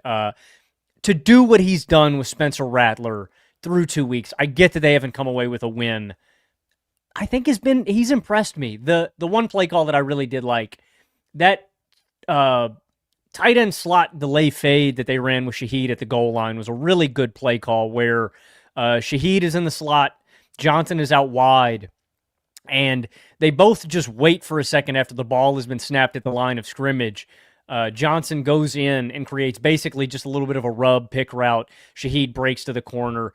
Really good play call for it's a tough situation for New Orleans. You have a quarterback that is extremely limited in terms of his experience and his arm talent and just in general. And I think Kellen Moore has done a really good job of getting him prepared and executing simple plays where he doesn't have a ton on his plate. So I don't think this is going to be a great year for New Orleans. I still think they're going to be the worst team in football.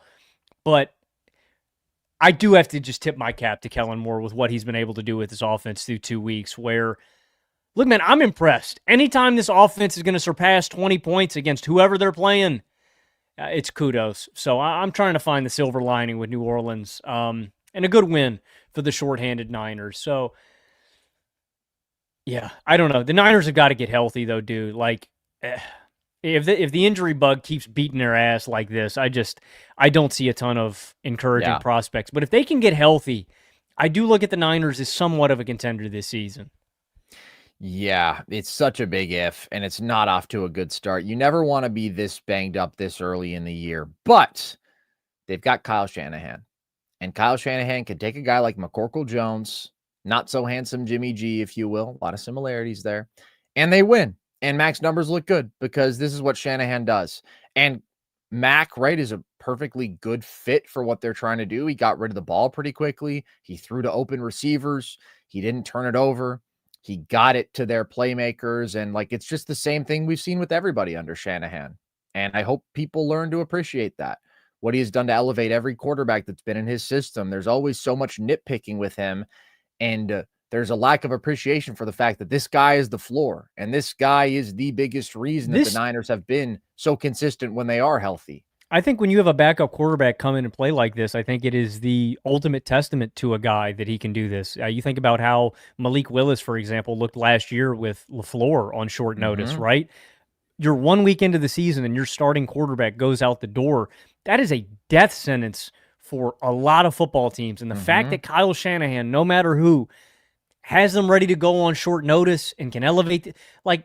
Mac Jones looked like dog shit last year with Jacksonville. Oh, yeah, he sucks. He's not a good quarterback. It's a testament to Shanahan. And I think coaches that can do that with backups just deserve a ton of credit.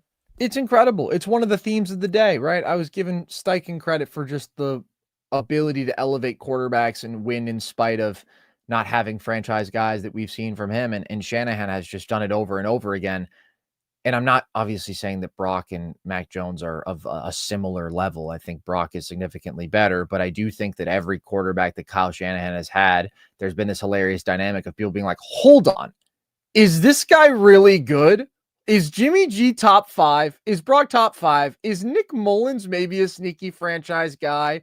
Is this the Mac Jones resurgence? And the common thread, if you look closely, it's Kyle Shanahan, man. He's a fantastic offensive coach. I also thought Niners defense made some timely plays, 2 big sacks to get off the field on their last 2 series. They've bounced back nicely with Robert Saleh back, taking care of that unit. Obviously, it is the Saints, right? The team that we both think is going to be one of, if not the worst team in football. I will say, though, I don't think Spencer Rattler sucks, Logan. I know you've always been anti-Rattler. In preseason, we were having the conversation. This is the worst quarterback room we've seen in how long? I think we did him a little dirty there, man. I mean, he's got the athleticism. He can move. He's got a solid arm. He's making good decisions. Like, I agree that Kellen Moore is doing a nice job with the play calling.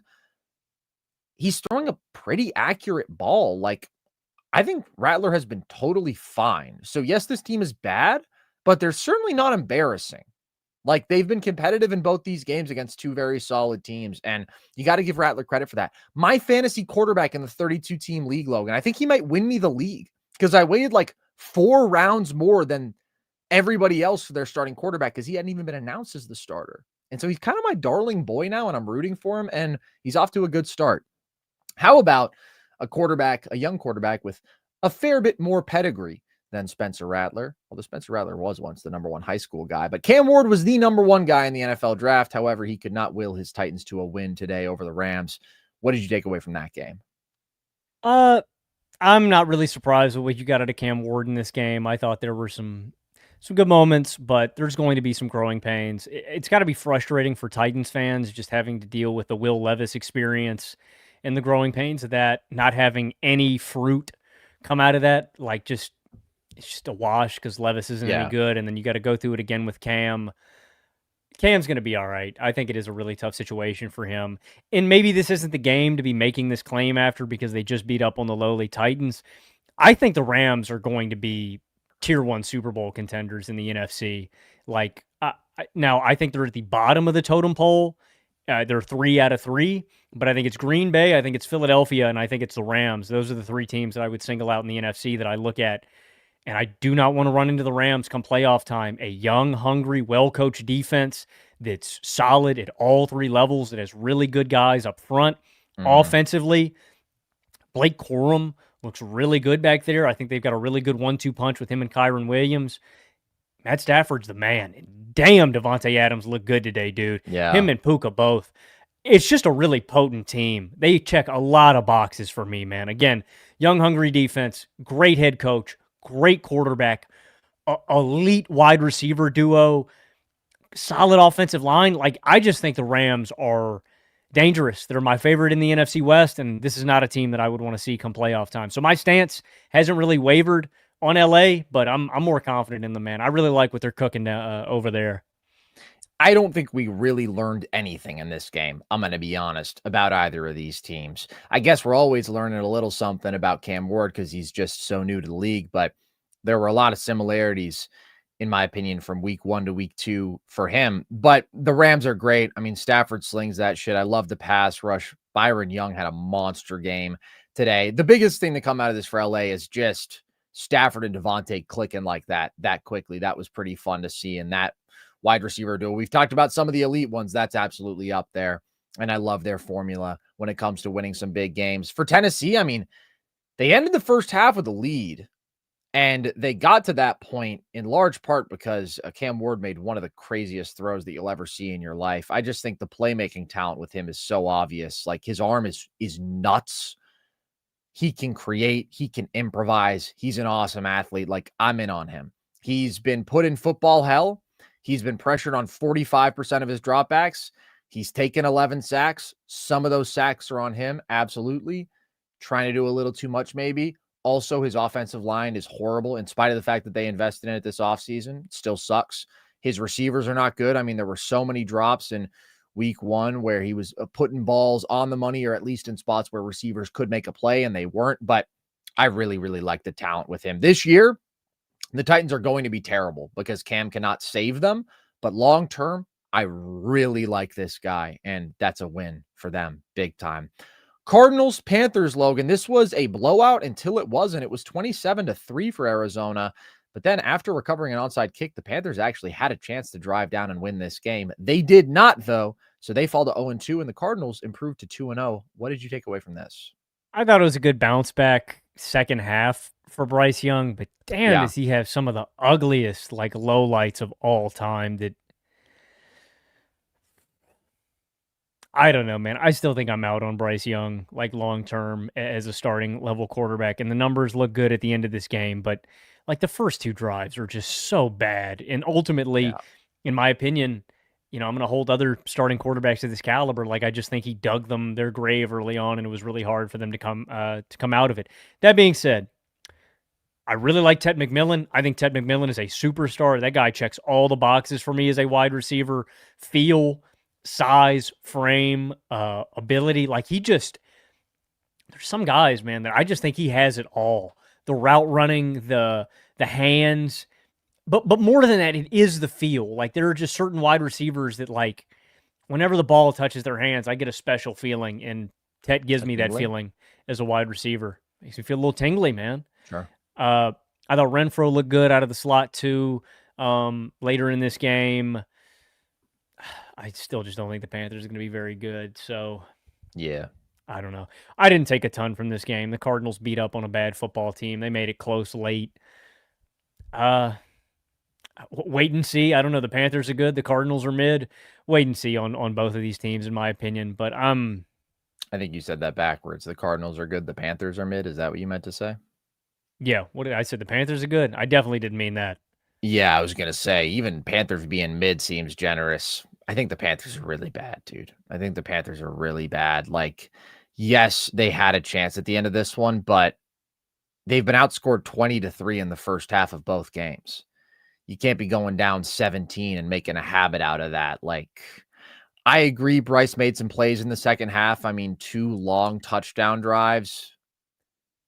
But I also thought this was just disappointing down the stretch from the Cardinals, where they were sloppy. I mean, multiple defensive penalties where they kept giving the Panthers a chance on that final drive. And you just feel very limited by Bryce's size, his lack of real creation, his lack of real NFL athleticism.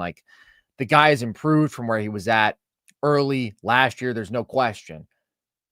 But also late last year, it felt like he hit more of a rhythm than he's been in early this year, when you feel like some of the same red flags about, oh yeah, just can you be a starter when you're that small and that limited physically?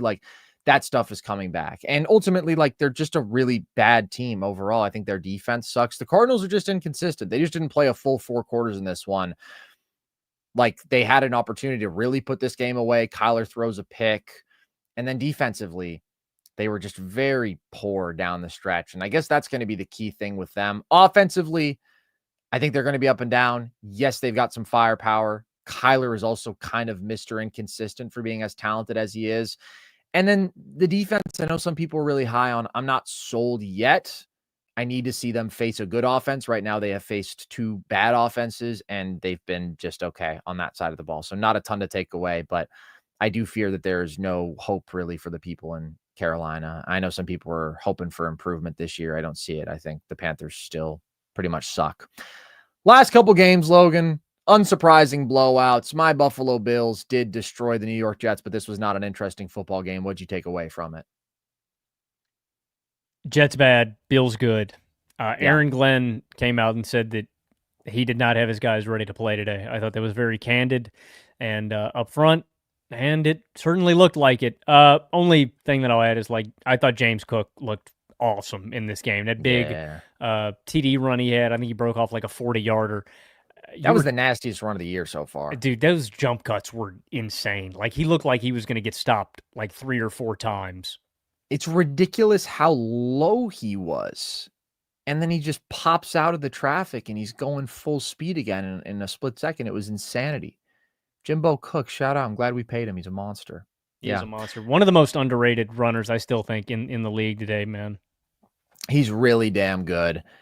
This is a good win for the Bills. At the same time, they did nothing fancy, nothing special, nothing at a particularly high level by their standards. I did think that this said more about the Jets. They looked lifeless. And I do have to give the Buffalo defense credit for stepping up, especially with Ed Oliver and Taron Johnson out, 2 of the best players on that defense. But Justin Fields was 3 of 11 for 27 yards, and he played most of this game before he went out. Just a complete inability to move the ball through the air whatsoever. Their only scoring drive with him in the game, or even with Buffalo's starters in the game, because Buffalo pulled their starters early fourth quarter. New York, first of all, it was a long field goal. They gained 31 yards. They all came on the ground. Most of them were zone reads. So, like, the only time they were able to move the ball whatsoever, it was gimmicked offense.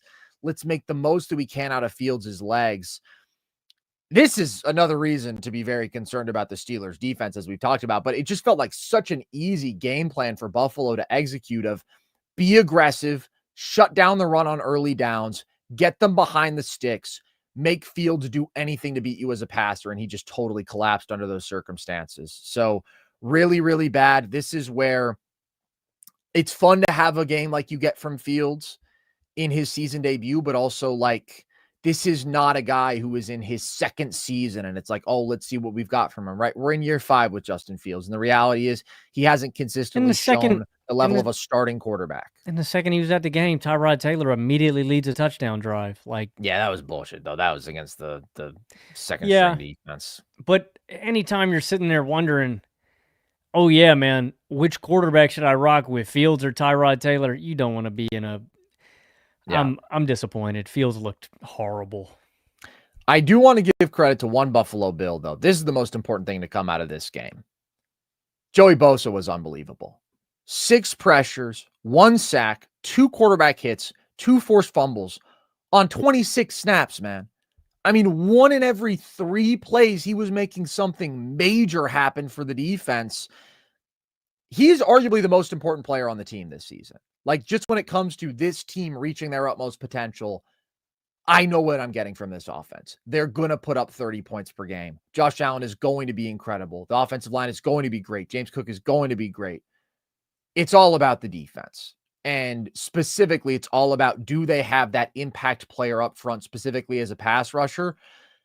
And I was optimistic about Bosa, but also cautiously so, right? Understanding, obviously, he hasn't given consistent star level value in a couple of years. And there's also the availability concern with him, but he played like a superstar out there today. I mean, he was just ridiculous. So obviously have to monitor how he performs going forward. But I think overall his first 2 games have been quite good. This game was awesome. Game 1, he made some big plays. He also had some rough moments against Baltimore, but this was really, really stellar. And shout out to James Cook. And like, it's a good place to be as an organization when you're up 30-3 in a game and you're like, we could have played better. We haven't really had our best stuff in this one. Like, that's something, even though I think it also says that the Jets suck. That's something for Buffalo, and just the consistency of the floor that they've established for themselves. I mean, I'll always have my issues with the defense until they get fixed. Maybe Bosa helps fix it. Maybe McDermott and Bobby Babich have a collective awakening and they become more versatile in their play calling. But those issues only arise against the very good teams. There are few better defenses over the years at shutting down bad teams. And so there's a high regular season floor there. And now with the trench dominance in the run game they do have, like, it's nice to be able to lean on that against the shitty team. And even when the pass game isn't at its absolute best, like, you can just grind them up on the ground and totally dominate them. Also in line with that, Logan, the Buffalo Bills have gone 24 straight games without losing the turnover battle. That's the longest streak in NFL history. Just incredible. Just incredible how consistently they dominate. So bad. I know. Protecting the ball. Well, isn't he a wild man, just swinging his arms around like wild back there, seeing what happens, throwing the ball to the other team all the time? No, he's doing too much. The Bills are better at winning the turnover battle than any team in NFL history. Huh. Something interesting. The other top dog in the AFC, Logan, who we saw have an incredible clash with the Bills last week, the Baltimore Ravens just destroyed the Cleveland Browns 41-17. Did we learn anything in this one? Nope. No. This went exactly as expected. Ravens are amazing. Lamar was great. Browns are bad. That's pretty much all there is to it. That's every game on the slate. We do have some super chats from you guys. Nolme 300 with a beautiful picture of Boban Marjanovic there. I hate being a Browns fan. Yeah, I don't blame you. What's not to hate? Shedeur?